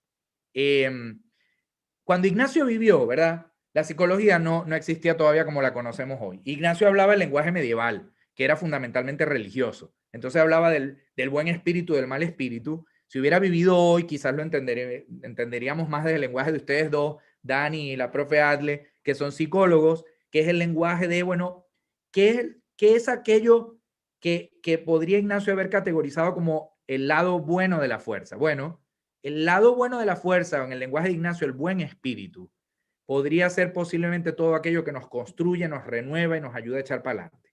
Es decir, los talentos que tenemos, los sueños, los horizontes, los proyectos, las personas que nos han ayudado a crecer y a salir fuera de nosotros, los momentos bonitos que recordamos en nuestra historia de vida, en fin. Y el lado oscuro de la fuerza, por el contrario, es todo aquello que ha hecho lo contrario, que nos ha encerrado en nosotros mismos y que además se ve tan feíto que a veces creemos que lo podemos encerrar en un baúl y dejarlo ahí guardado para siempre en el inconsciente o en el subconsciente. Porque no podemos, no es en el inconsciente, en el subconsciente. Estas cosas de esa voz oscura o mal espíritu en el lenguaje de Ignacio, bueno, son las heridas del pasado, las personas que nos han fracturado, los recuerdos duros que tenemos, nuestros miedos que han creado otro tipo de estructuras internas. Y yo hablo de los miedos especialmente porque, miren, yo no sé los demás que están conectados acá, pero yo creo que el miedo es la fuente de muchísimas cosas que se nos quiebran en el camino. Los miedos se traducen luego en un montón de males, incluso en el lenguaje religioso, en el pecado, porque tenemos miedo a muchas cosas. Tenemos miedo a perder la imagen, tenemos miedo a la comparación, tenemos miedo a fracasar, tenemos miedo a que nuestros proyectos no se lleven a cabo como queríamos. Entonces, claro, estamos constantemente tratando de gastar la vida en construir un equilibrio que evite todas esas cosas, ¿no? Además, porque no nos forman para sentir que el fracaso, las caídas también son parte de la vida y además una parte fundamental, porque cuando uno cae o uno fracasa y tiene el reto de levantarse o de salir del hueco donde uno cayó, pues por supuesto que la vida tiene mucho más valor y uno no solo descubre los esfuerzos que uno tuvo que invertir en ello, sino que uno cuando vuelva a pasar por una cañada, un caminito oscuro que uno ya conoció, uno dice, yo por ahí ya no me meto tan fácilmente porque sé dónde voy a terminar. Y entonces pasa que hay personas que terminan más llevadas por el lado oscuro, bueno, porque entre otras cosas, cuando de ese baulito que yo hablaba salen cosas que me van a romper la vida, evidentemente lo consiguen si yo le doy fortaleza a la voz oscura. Mientras que si yo me reconstruyo desde la voz iluminada de la fuerza, diríamos en el lenguaje de las películas, bueno, puedo ser más proactivo, más creativo, más empático, más conectado con los demás. No me quiero quedar mucho más en esto. De manera que fíjense, ¿cómo reconocer entonces cuando alguna de las dos actúan en mí o cuando no? Bueno, por cierto, me estoy acordando que en la película de la Guerra de las Galaxias también hay una parte donde este niño, Anakin, años antes de que fuera el Darth Vader que conocemos, lo traen, ¿verdad?, para que se encuentre con Yoda y Yoda evalúe si de verdad tiene condiciones para ser un Jedi y Yoda lo mira y le dice esa famosa frase de los Jedi, ¿no?, del código de Jedi. El miedo lleva a la ira lleva al odio, el odio lleva al sufrimiento y yo percibo mucho miedo en ti. En la lógica de la película, se lo dijo cuando todavía era niño y bueno, nadie podía imaginar todo lo que iba a hacer después este joven de adulto en términos de tiranía, de daño, de, bueno, violación de los derechos de todos los demás en las películas, en fin. Ahora, ¿cómo reconocer cuando yo me estoy moviendo por uno o por el otro? Fíjense, bueno, fácil. Si mi vida va hacia adelante, como está en la lámina aquí, y a veces yo siento que la vida va viento en popa como un barco libre frente al viento, porque siento que trabajo, me entrego, estoy luchando, incluso en mis fragilidades, pero también siento que puedo andar con ellas, conviene no hacer caso a los bloqueos. Cuando yo siento que auténticamente yo vivo en paz, feliz, feliz no, como veremos, no significa todo el tiempo estar en un eterno jajaja, esa no es la verdadera felicidad, pero yo siento que estoy disfrutando de una libertad que me lleva a conseguir cosas con lo que hago y con mi trabajo. Evidentemente no conviene dejarme llevar por bloqueos. Yo creo que eso es importante. La profe Adler lo decía, cuando yo estoy metido en experiencias de inserción, de ayuda al más pobre o de ayuda a cualquier otra persona y siento que nada más la sonrisa o la tranquilidad o el bienestar de cierto grupo son la justificación de que yo me sienta bien, ¿para qué voy a aceptar que me metan miedo, que me digan que lo que estoy haciendo, qué sé yo? Hay muchos jóvenes en la universidad, en las universidades nuestras que van a programas de inserción y tienen padres que tienen miedo que se metan en zonas más pobres porque las zonas más pobres suponen delincuencia, suponen drogas, suponen tal. Y en algunos casos generalizamos y en los barrios más pobres de América Latina parece que no hay nada bueno cuando en el fondo hay personas maravillosas también allí. Y a veces eso bloquea los deseos de nuestros jóvenes. El joven quiere ir, pero los miedos de su familia a veces bloquean unos procesos de crecimiento personal o vocacionales que hubieran sido hermosos si los padres no se hubiesen opuesto. O cuando yo siento que también para nuestros jóvenes, ¿verdad? En nuestras universidades, que mi vocación es a cierta carrera, pero tengo una familia que no, que quiere que yo haga otro programa, que me gradúe en otra cosa, eso es un bloqueo. Y entonces me bloquea la libertad con la que yo sentía que iba auténticamente hacia algo. Cuando nos movemos en el mundo de las expectativas, y yo me muevo según lo que los demás esperan de mí, no según lo que yo quiero, también me estoy dejando bloquear la libertad y el viento hacia donde me lleva libremente a ser una mejor persona y a ser un mejor ciudadano. Así que yo necesito que cuando el viento viene a bloquearme, yo le planto cara firmemente y digo, no, yo no me voy a dejar bloquear por este lenguaje que viene de un lado que seguramente no es el lado iluminado. Y entonces siento que me voy dejando mover por las mociones, es decir, porque es el impulso bueno el que me está llevando a un lugar. Todo lo contrario pasa cuando mi vida siento que está en picada, me siento flojo, encaprichado, acomplejado, arrogante, siento que soy el mejor del mundo. Fíjense una cosa que lo voy a decir de una vez, cuando uno está en el modo anterior, uno lo está haciendo bien, está conectado, está empático, pero hay cierto sentimiento de arrogancia, ese también es mal signo.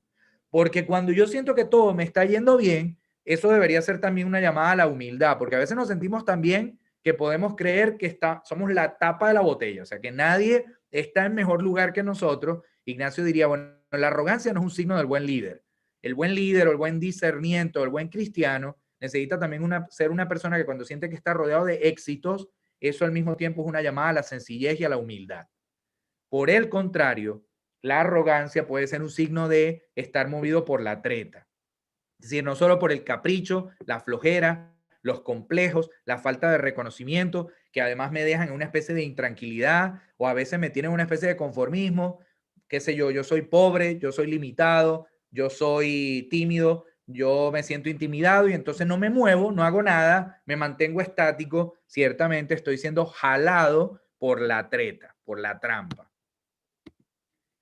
¿Qué hacer? Bueno, cuando, repito, yo me siento consolado, es decir, conectado y siento que tengo al menos claridad de dónde está el mayor amor aplicado en mi vida, el discernimiento es una cuestión de amor. Es decir, no de un amor romántico e intimista, que solo para mí me mantiene a mí, a Dios, en una especie de relación personal que a mí me hace sentirme tan amado. Hay gente que necesita acostarse todas las noches acariciado por Dios y si un día no pasa, parece que Dios me abandonó hoy. Eso no es la consolación. La consolación cristiana es cuando yo estoy experimentando tanto amor, no solo interno, sino en las personas que están fuera, en las cosas que hago, que siento que mis relaciones, sin ser perfectas o mis proyectos, al menos van andando. Hay una cosa que yo creo que hay que decir aquí, porque forma parte de nuestra cultura. A los latinoamericanos, honestamente, nos cuesta mucho diferenciar lo personal de lo laboral. Y por eso nos cuestan tanto las evaluaciones. O sea, parece que cuando una persona me dice incluso con cariño, mira, esto no salió bien, me está diciendo que yo soy un problema, cuando en el fondo no me está diciendo que yo no, lo que no me está diciendo es que yo no estoy bien, sino que lo que hice no salió bien. no está, o por ejemplo, si en una evaluación sale esto fue un problema, la persona no está diciendo que yo soy un problema, sino que a lo mejor a través de algo que no hice bien causé un problema. Y necesitamos aprender a diferenciar lo que es una evaluación de lo personal, de lo que yo soy, de lo que yo hago. Porque luego eso crea un montón de complejidades emocionales e interrelacionales. Yo voy a tratar de terminar, por supuesto. Así que yo creo que hay una cosa muy bonita también, que es que no nos aceptamos a veces estar calmados, serenos o tristes. Y a veces la tristeza también es un signo de consolación. O sea, también conectándome con lo que decía la profe Adle al principio, cuando yo estoy en medio de realidades que me cuestionan, cuando estoy en medio de realidades de personas que están sufriendo más que yo, cuando estoy en medio de realidades como la actual, donde conozco un montón de personas que aunque no sean familiares o amigos míos, pero han muerto cerca de familiares o amigos míos, y a mí me produce eso dolor, aunque yo nunca haya conocido a esas personas. Y me causa dolor ver en televisión lo dramático de pérdidas, en fin. Yo, sin duda, sin estarme riendo, también estoy en un momento de consolación, porque la tristeza que me conecta con otros también es un signo de Dios. O sea que a veces cuando yo siento que estoy movido, pero por causas humanas importantes, ese es un signo de Dios. Por el contrario, cuando estoy movido por la paz siempre es un lenguaje de Dios y es auténtica paz, también es un signo de consolación. Por el contrario, cuando yo estoy en una situación donde descubro oscuridad interior, dejo de confiar, siento que nada me está resultando. Yo cuando estudié teología en Colombia, yo supongo que todos los que estamos aquí somos adultos en este encuentro, pero siempre me llamaba la atención una frase que era muy típica en un colegio de los jesuitas en Bogotá, que a veces uno entraba y le decía a los muchachos, ¿cómo están por aquí? Y decía alguno, con malparidez cósmica, ¿no? Yo nunca entendí realmente qué significaba eso de estar con malparidez cósmica, pero la palabra misma ya le expresa a uno que una cosa muy grande debe ser y una crisis muy grande, una movida de sentimientos muy grandes, ¿no?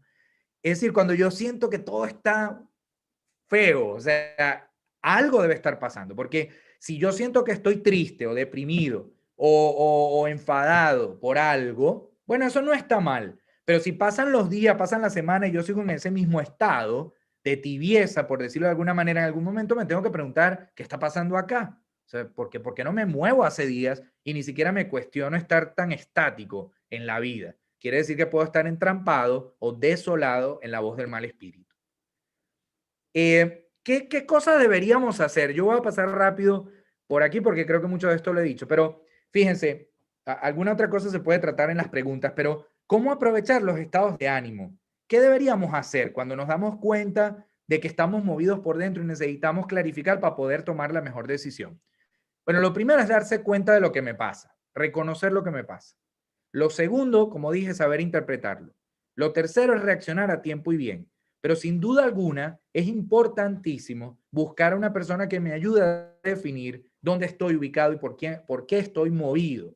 Una persona que sea madura, de confianza, de profundidad, mejor si conoce de la espiritualidad, con la que yo pueda conversar los distintos movimientos interiores que tengo para poder tener un reflejo de alguien que desde afuera me ayude a ubicarme mejor frente a ciertas circunstancias. No he hablado, evidentemente, de las reglas del discernimiento que habla Ignacio, pero a lo mejor en algún momento de las preguntas podemos referir algo a eso porque puede que sea muy importante para las personas en términos de las técnicas concretas para discernir. Quisiera terminar con esto, que es que yo me imagino que a muchos nos pasa a veces, que yo soy un poco así, pero a veces la gente se incomoda mucho si uno para tomar una decisión decide tomarse un tiempo. Hay gente que te plantea un problema y entonces quiere que tú tengas una respuesta ya. Y lo más sabio que puede hacer uno es decir, mira, yo necesito tomarme un tiempo. Hay otra gran saga del cine, ¿verdad? Hecha también en lógica ignaciana, aunque su autor era protestante, que era...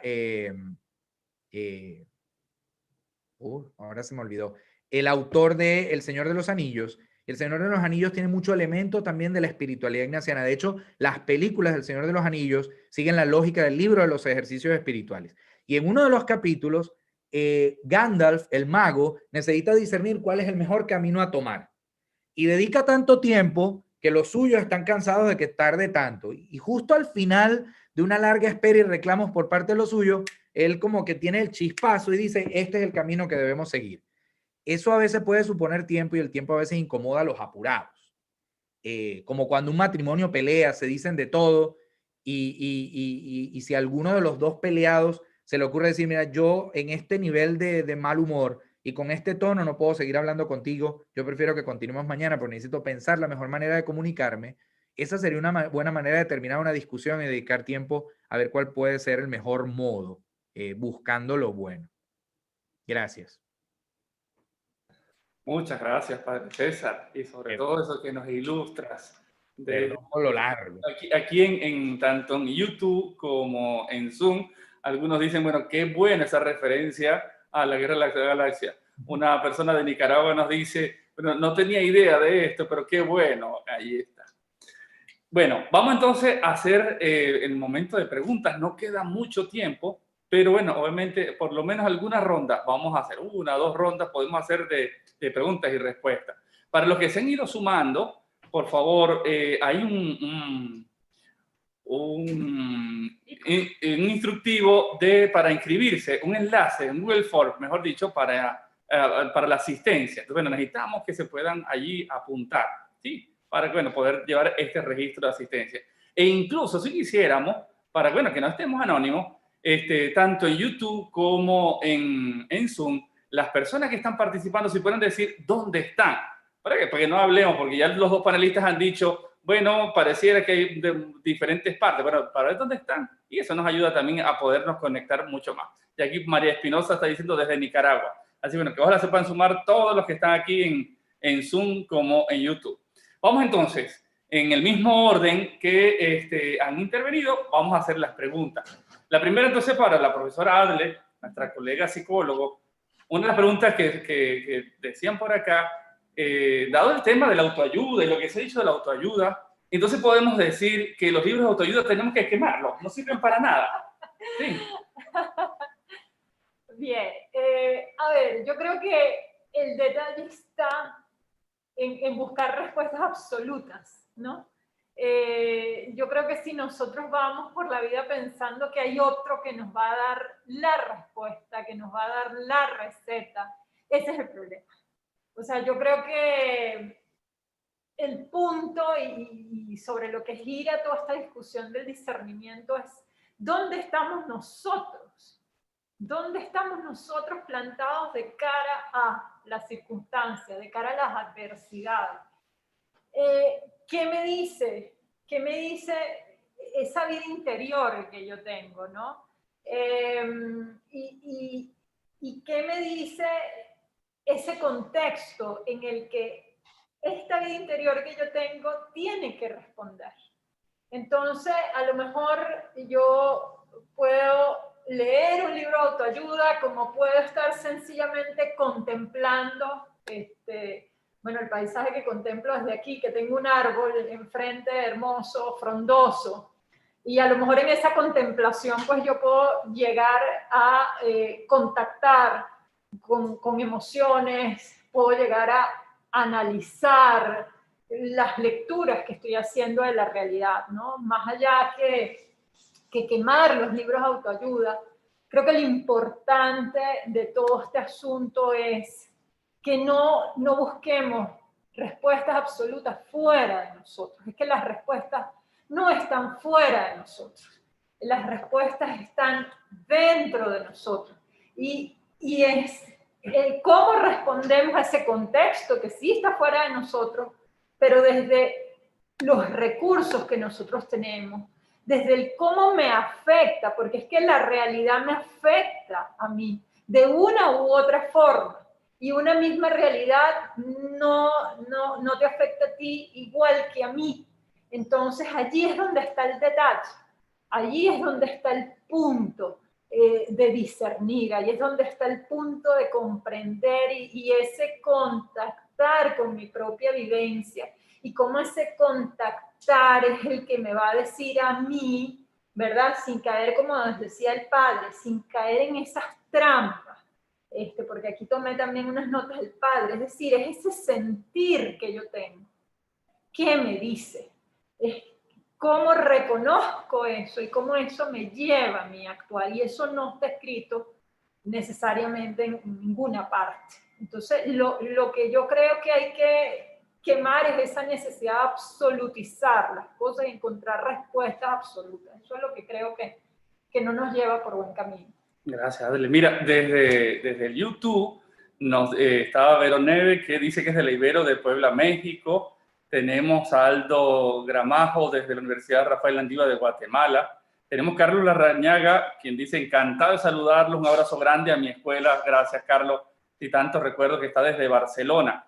José Antonio Barbosa desde Santiago de Chile, ¿no?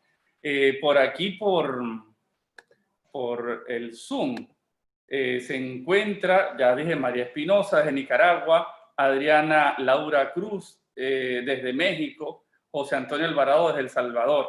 Así que bueno, nos seguimos uniendo este lazo que nos une desde diferentes sitios. Yo creo que eso nos ayuda. Qué bien. César Muciotti, hablabas al principio, un poco actualizando ese discernimiento desde lo que supone esa política en este momento tan noticiosa como es el tema de Estados Unidos y el momento ahora de la elección, ¿no? Hablas del tema de los radicales, insististe mucho del tema de los radicales. Entonces, bueno, la pregunta es, ¿un radical, ¿no? O un impulsivo que quiere y que decide iniciar un discernimiento, ¿cómo puede hacerlo? Sí. ¿Qué tal si también planteamos cómo lo puede hacer cualquiera, para que no sea solo un consejo para los radicales? No, porque que decía, un radical no es difícil de poder discernir, ¿no? Pero si hay algo que decir, mira, yo quiero discernir, yo soy radical. Yo creo que lo importante, antes de dar el consejo a todo el mundo sobre cómo discernir, para el que pedagógicamente quiera aprender un poquito más, creo que para el radical en concreto sería buenísimo que, así como los seres humanos tenemos que crecer en un montón de cosas, crezca un poquito más en la realidad de que una cosa es mi verdad y otra cosa es las muchas verdades que hay en el entorno. O sea, no hay una sola verdad, y tan no la hay que por eso tenemos discusiones que son cruciales de distinto orden en la humanidad, que podrían ser mejor conversadas y salir y tener soluciones en términos de consenso si los miembros de ese grupo que discierne o decide tuviera claro que cada uno tiene su verdad, pero eso no significa que hay una sola verdad. Entonces, yo creo que ese es un consejo básico. O sea, yo estaba hablando justamente hace unos días con una amiga sobre la Iglesia Católica, las últimas declaraciones del Papa sobre el tema del derecho que tienen las personas de las comunidades LGBT con respecto a la unión civil en los estados, ¿no? Y claro, las personas necesitamos a veces leer un poquito mejor lo que dicen otros, porque enseguida se sale que cómo es posible. Hay un montón de respuestas en distintas redes sociales al Papa en términos de que, bueno, cómo es posible que el Papa va a permitir el matrimonio en la iglesia a los homosexuales. Toda una cosa cuando el Papa no ha dicho eso. El Papa ha hablado de la unión civil como un derecho humano de la persona, pero eso no significa que eso vaya a ocurrir de la misma manera en la iglesia. Primero, no porque estemos o no de acuerdo en que eso suceda, sino porque no lo ha dicho. No lo ha dicho, pero el radical automáticamente asume desde su postura la mentira de lo que ha dicho el otro y entonces tiene que buscar responder con una defensa que muchas veces es como una especie de muro. Por eso hay gente que construye muros y otros prefieren construir puentes. El radical construye muros casi automáticamente porque no le interesa la posición que viene del otro lado. El que es menos radical incluso puede estar interesado en la verdad del otro lado y construir un puente, porque así la conversan. Pero hay gente que prefiere construir muros, como ya sabemos, no solo aquí, sino en muchos otros países, y los muros no son solamente físicos, hay muchísimos tipos de muros. Entonces yo creo que ese es un elemento básico. Y yo le respondí a esta persona porque me preguntó sobre el aborto, me preguntó sobre las comunidades LGBT, me preguntó después sobre el tema de la ordenación sacerdotal masculina o femenina para el diaconado. Yo le decía, mira, yo no te puedo responder con una especie de fórmula mágica porque no la tengo y primero porque yo no creo que yo tenga las respuestas para esos grandes problemas de la humanidad yo solo. Yo lo que sí le dije fue, yo prefiero responderte que a mí me gusta muchísimo escuchar las diferentes verdades y aunque yo no esté de acuerdo con algunas de ellas, al menos las escucho, las valoro como legítimas, aunque yo luego, para no ser ambiguo o relativista, sepa cuál es mi verdad o con cuál me estoy quedando yo. Eso es otra cosa, porque ser abierto y confiar en que los otros tienen verdades legítimas no significa que yo me muevo según las verdades de los demás. Uno necesita tener convicciones personales y las convicciones personales son necesarias para las decisiones, pero también significa un poco el respeto al otro. Entonces, yo le ponía las verdades que me había preguntado como en distintos fondos y le decía, fíjate, por ejemplo, está el tema del aborto. Bueno, buenísimo. Yo no estoy a favor del aborto en forma de, como bien está, o sea, yo creo que el principio fundamental del tema serio del aborto, serio, porque merece pensarlo, discutirlo, en fin, es el derecho que tiene la persona a la vida. En eso estamos de acuerdo la mayoría. Ahora, decía yo, el otro lado podría perfectamente decir cuáles son las condiciones que hacen que el aborto no sea un tema solamente de campaña contra el acto como tal del aborto, sino que incluya también la pregunta de las mismas personas que reclaman en contra del aborto, las mismas personas se tomen el tiempo para pensar si están dispuestos a hacerse cargo de los niños que, aunque no sean abortados, son luego abandonados en orfanatos. Porque esa es la segunda parte de esa realidad. Y entonces esos niños no son abortados, pero terminan solos, sin familias, en lugares donde se les recoge cuando la madre los tiene y luego los abandona por las razones que sea, sin juicios de valor.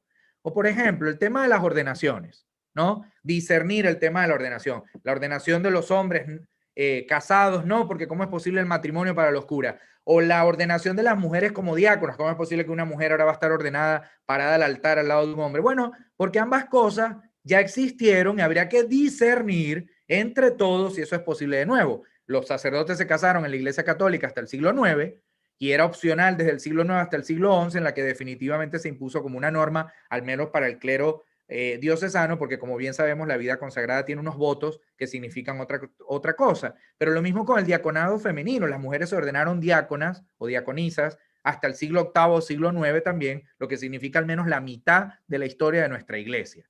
Entonces, y así con otras cosas. Por ejemplo, lo de las comunidades LGBT. Bueno, a lo mejor hay cosas con las que yo no estoy de acuerdo, pero porque hay personas que forman parte de nuestra fe y no incluimos más en nuestras parroquias.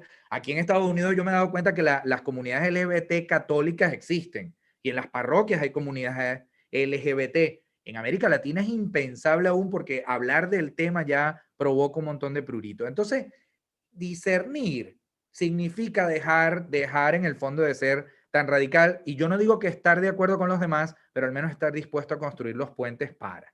No me dio tiempo para dar los consejos pedagógicos, pero al menos creo que ese es el consejo que doy frente al tema de lo radical. Cuando yo hablo radical, no elimino toda radicalidad. Yo creo que cristianamente estamos llamados a tener radicalidad en ciertas cosas. Ojalá fuésemos más radicales en la caridad, en la generosidad, en la solidaridad, en la honestidad, en la búsqueda de la paz y la justicia, y menos radicales en otros conceptos que no tienen que ver con ser mejores personas y mejores cristianos, sino con ser mejores individuos, y a veces terminamos siendo tan individualistas que confundimos radicalidad con bienestar o intimismo personal.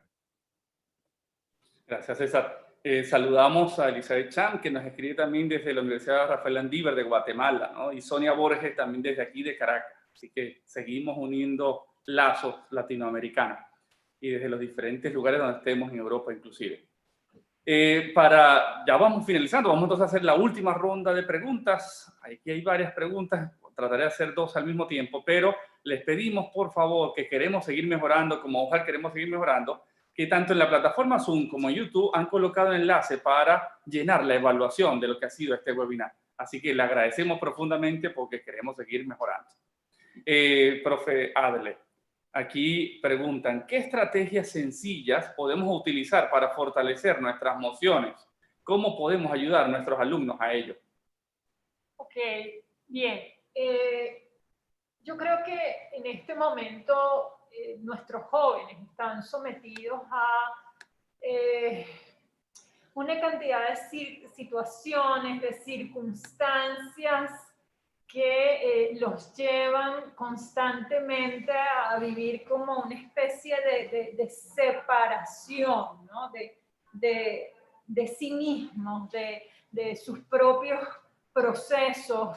Estamos ante una juventud que tiene una vida muy signada, por ejemplo, ahorita por las redes sociales, ¿no? Entonces, la vida de nuestros jóvenes muchas veces está obligada o está en el marco de, bueno, tú tienes que ser feliz, bello y exitoso. Y además tienes que mostrar que lo eres. Y además, bueno, tienes que ser, si eres un influencer, es lo máximo que te puede pasar, ¿no? Eso lo vemos sobre todo en jovencitos, muy jovencitos, incluso en los niños, en nuestros niños empezamos a ver como esa especie de códigos, ¿no? Que ellos van utilizando y van manejando, y entonces tienes que tener seguidores, y entonces tienes que poner en el Instagram o en la red social que sea, pues demostrar que tú eres feliz, bello y exitoso, porque si no es como que, bueno, la vida no tiene sentido, ¿no? Yo creo que uno de los trabajos muy sencillos que nosotros podemos hacer con nuestros niños, nuestros jóvenes, es, bueno, ¿y qué pasa si no soy feliz, bello y exitoso? ¿Qué pasa con lo triste? ¿Por qué? ¿Qué tiene de malo estar triste? ¿Qué tiene de malo sentirme mal? ¿Qué tiene de malo contactar con la tristeza? ¿Qué tiene de malo contactar con emociones o sentimientos auténticos, ¿no? ¿Cómo podemos ir desmontándole a nuestros niños y nuestros jóvenes ese mundo que es absolutamente irreal, además, ¿no? ¿Qué pasa con lo feo? Porque en la vida tenemos que convivir con lo feo. Países que tenemos situaciones de muchísima adversidad, tenemos que convivir constantemente con lo feo. ¿Cómo enseñamos a nuestros niños a convivir con eso? Y con el fracaso, ¿no? También. Parece que el fracaso, o sea, no te puede pasar jamás. Cuando que además el fracaso, claro, obviamente no es que vas a llevar una vida de fracaso, no vas a formar a nadie para el fracaso, pero el fracaso es parte de la vida. El fracaso es parte de nuestra existencia. Entonces, ¿cómo enseñar a crecer desde el fracaso también, ¿no? ¿Cómo enseñar a transformar? ¿Para qué es esto que estoy experimentando? ¿Para qué es esto que estoy sintiendo? ¿A dónde me puede llevar?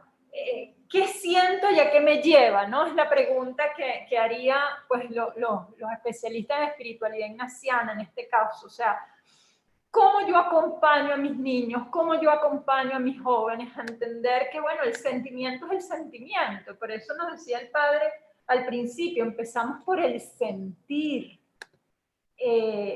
Empezamos por ese sentir, y ese sentir, ¿qué significa en mi vida, no? ¿Cómo yo significo ese sentir dentro de mí? Porque yo no tengo que sentirme feliz todo el tiempo, eso es irreal, eso es absolutamente irreal.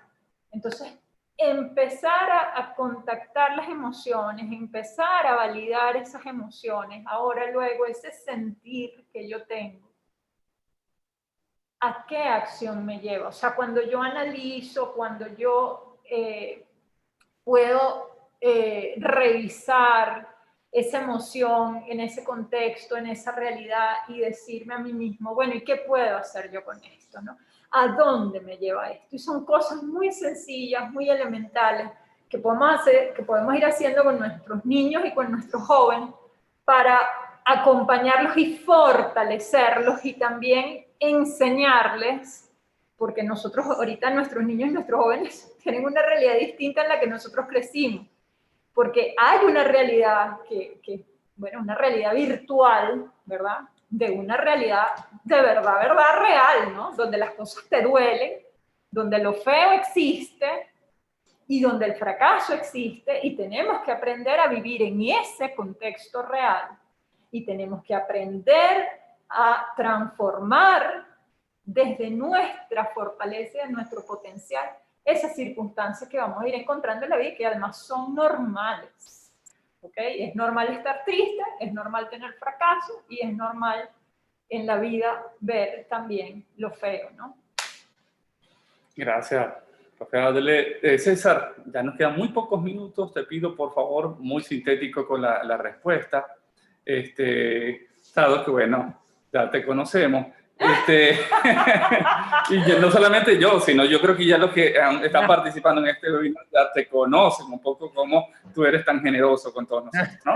Palabra. Generoso en Mira, palabras. Dice por aquí una persona que escribió hace rato, dice, en Nicaragua hemos vivido años bastante trágicos. Tanto la crisis sociopolítica del 2018, el lado de la pandemia, y en el 2021 el tema de las elecciones. Para nosotros los jóvenes recién egresados es un tema bastante duro, puesto que las oportunidades laborales son bastante bajas. Creo que aún pasando por esto, los jóvenes hemos sacado el talento en medio de tanto entorno a emprender con pequeños negocios.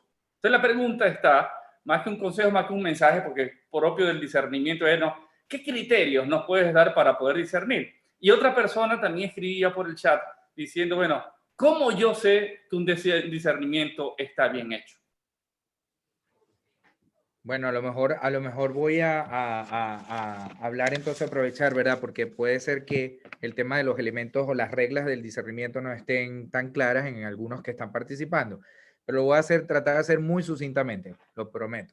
Fíjense, Ignacio propone al menos 3 tipos o 3 reglas, dice, pero son 3 tipos de discernimiento cuando uno está en tiempo tranquilo, dice Ignacio. Y esos 3 tipos de discernimiento son fundamentalmente el primero es muy fácil, cuando no se puede dudar de la decisión que tomé. O sea, una vez que yo he tomado una decisión o he elaborado o iniciado un proyecto o he echado a andar algo, si yo no tengo duda de que eso va según lo que quiere Dios y va con mis energías comprometido y mis talentos, en fin, no tengo ni que dudarlo, confirmo que esa es la decisión mejor tomada. Sin entramparme más nada, empezar a preguntarme, a enrollarme con preguntas, habré hecho lo que debía, estoy invirtiendo en lo que debía. Si siento que va bien, ¿para qué me voy a enrollar con otras voces?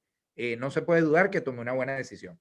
Dice Ignacio, por el contrario, la segunda, si siento que hay movidas, me siento bien unos días en consolación y me siento otra vez en desolación unos días por la decisión tomada, como ese ir y venir es como una especie de ola, unos días en la cúspide de la consolación y después bajo a la desolación y unos días después otra vez a la consolación, así voy.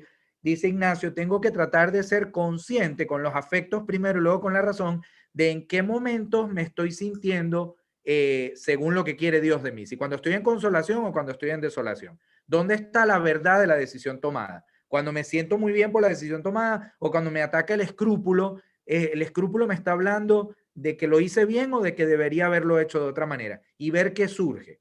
La tercera es cuando debemos utilizar el método de los pros y los contras, que es muy sencillo. Es tomar una hoja, dividir en dos columnas los pros y los contras o ventaja y desventaja, en otras palabras, y dentro de cada columna, 2 columnas más, perdón, estoy diciéndolo en el orden contrario.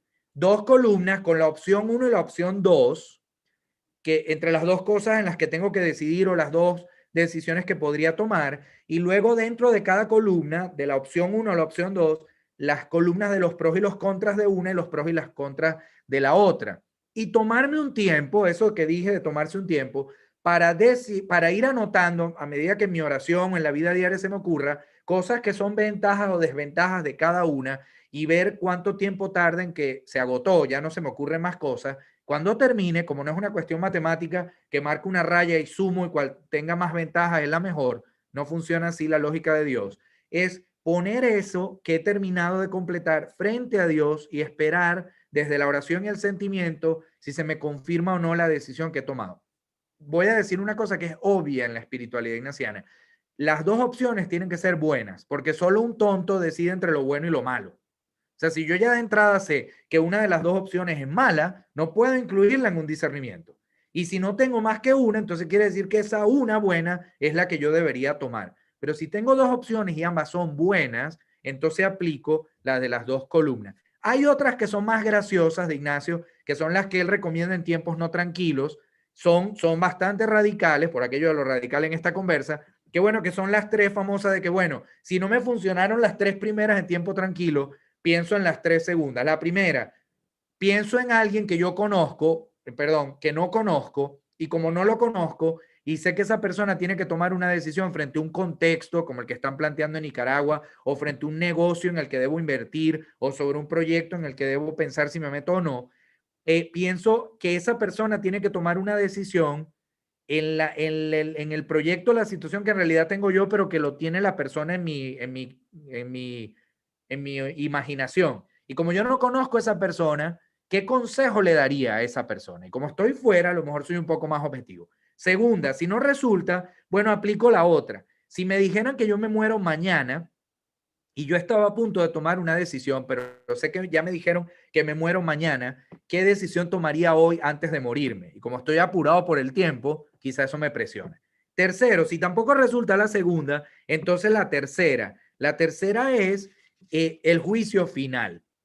Cuando yo me muera y vaya frente a Dios al juicio final, ¿qué decisión querría Dios que yo hubiese tomado antes de llegar al juicio final? Entonces, todas son hipotéticas, pero son la manera de Ignacio de presionar un poco cómo saber que estoy tomando la mejor decisión. Hay una cosita última, Dani, perdóname, que la voy a decir muy rápido, pero creo que ayuda a los que están haciendo la pregunta. Fíjense, para uno poder llegar a procesos de discernimiento y saber si uno está poniendo los elementos necesarios o si el resultado es el que tanto para uno y después en lógica con Dios resultan la mejor en el contexto que sea social, político, contra un régimen que es tiránico o contra una institución en la que no soy tan reconocido, uno debería ver primero varias cosas. Lo primero, yo dije al principio que hay que clarificar mi historia personal, pero a veces también hay que lavar un poquito la imagen que tengo de Dios. Si yo crecí en un ambiente de muchas comparaciones, es muy probable que yo me vaya elaborando un Dios que me compara todo el tiempo. Si yo crecí en un ambiente donde había negociaciones, solo se me daba un juguete si yo me portaba bien o solo tenía cierto tipo de recompensa si yo traía buenas notas a la casa, evidentemente puedo estarme creando un Dios que también es un negociante, que solo me da cosas buenas cuando yo hago cosas buenas por él. Si por el contrario yo soy en un ámbito donde hubo mucha homofobia, es muy probable que yo también sea muy homofóbico porque creo un Dios homofóbico que está en contra de todo aquel que sea diferente. Es decir, y así con todo lo demás. O sea que uno necesita ir al Evangelio para ver realmente si el Dios del que habla Jesús se parece luego a todos esos ídolos que hemos construido de Dios y que nos hacen tanto daño. Por supuesto que ya lo dije, si el discernimiento responde a la pregunta del para qué, y no se queda en un acto narcisista de sentirme querido, reconocido por Dios, sino si yo estoy haciendo algo que produce mucho bien. Tercero, si yo le estoy plantando la cara a los miedos. Cuando yo voy muy bien y hay cosas que me dan miedo, yo tengo que seguir adelante. O sea, no, yo tengo que ponerle firme la cara al miedo. Como el tren que entra al túnel y mientras está en el túnel no ve la luz, pero el tren sabe, bueno, no lo sabe el tren, lo saben los pasajeros, que al salir del túnel la luz está de nuevo allá afuera. Ninguna circunstancia complicada, ningún sufrimiento, ninguna tiranía dura para siempre, ¿no? Como suelo decir yo, ni siquiera para los cristianos la muerte, porque creemos también en la resurrección, pero no hay resurrección sin cruz. O sea, la resurrección de Jesús necesitó la cruz y la herida que nos recordara que del dolor y del sufrimiento para los que viven en países que están sufriendo mucho, sabemos que también tenemos la esperanza de la resurrección. Y por supuesto, recuerden, nunca dejar de cotejar lo que mi conciencia me va diciendo con el discernimiento que voy haciendo con una persona de confianza y profundidad que me pueda ayudar a ver si en efecto estoy haciendo o estamos haciendo lo que debemos hacer. Yo recuerdo lo bonito de nuestros chamos en la Universidad Católica en el año 2017, cuando toda la represión, ¿verdad?, de las Fuerzas Armadas del régimen en el país, que por cierto sale la noticia ayer de que están considerando que en efecto son contrarios o son crímenes de lesa humanidad, aunque no esté la respuesta definitiva, pero nosotros estábamos en el campus, en la UCAP, en la Católica, y los de la Católica del Táchira, lo mismo los de Guayana y los de otras universidades, y cuánto no confiaban los jóvenes, ¿verdad?, en la facultad de la universidad o en los jesuitas de la universidad o en el padre Leonardo Marius también en la Dirección de Desarrollo Estudiantil, seguro ADLE, sus estudiantes también, para el consejo, para la fortaleza, el abrazo o la comprensión en momentos de lágrima y de dolor. Eso forma parte de buscar gente que nos acompañe en nuestros procesos. Y bueno, yo creo que también estos son espacios que nos permite articularnos, que permite fortalecernos, sobre todo universidades hermanas, ¿no? Bueno, y agradecemos de verdad este espacio, agradecemos al programa Casa Abierta UJAL que nos abre las puertas, porque realmente una casa abierta para poder aquí articularnos y poder seguir creciendo. Para este webinar quedará grabado, incluso seguirá andando en nuestro canal de YouTube, acá de la Escuela de Psicología de la Universidad Católica Andrés Bello. ¿Cuál es el canal? Psicología UCAP. Le pido al equipo, por favor, que lo coloque tanto en Zoom como en YouTube, aunque ya estarán allí, ¿no? Allí no solamente encontrarán este webinar. Nosotros desde la Escuela de Psicología, todos los jueves a las 3 de la tarde, hora Venezuela, estamos constantemente haciendo webinar sobre diferentes tópicos, que bueno, algunos pueden ser muy locales venezolanos, pero hay muchos también son de lo que supone la formación y también información en diferentes áreas. Además, una vez al mes estamos realizando webinar para el mundo cristiano, católico, ese diálogo entre la psicología y mi experiencia cristiana. Si se meten en la página, en el canal de YouTube, podrán encontrar ya varios webinars muy interesantes, muy buenos. Incluso uno, para mí, una de las claves es, bueno, mi experiencia cristiana, que está caminando por vía sana o hay muchos elementos que yo tengo que trabajar, ¿no? Otro, el tema, bueno, ¿cómo estoy yo también llamando gente para nuestras vidas? Así que, bueno, ahí podrán encontrar muchas cosas y de verdad que a la orden, con mucho gusto. De verdad que como Universidad Católica Andrés Bello de Caracas, Venezuela, ha sido un profundo placer poder compartir con ustedes. Realmente estamos a la orden. Casa Abierta de Ujal sigue también promocionando diferentes eventos. El próximo va a ser el 10 de noviembre, que tiene el título Colaboración Internacional en Línea, charla para docentes universitarios, consorcio Aujal-ACSU. Ahí entonces, bueno, ahí hemos tenido, tanto en Zoom como en YouTube, tienen el enlace para poderse inscribir. Así que bueno, profe Adler, César Muciotti, muchas gracias. Gracias a todos los que participaron de las diferentes fronteras en donde nos encontramos. Que Dios les bendiga y ya saben, discernir. Discernir es un elemento clave para poderse mantener de pie y caminar en medio de la adversidad. Que Dios les bendiga. Un fuerte abrazo para todos. Amén. Gracias.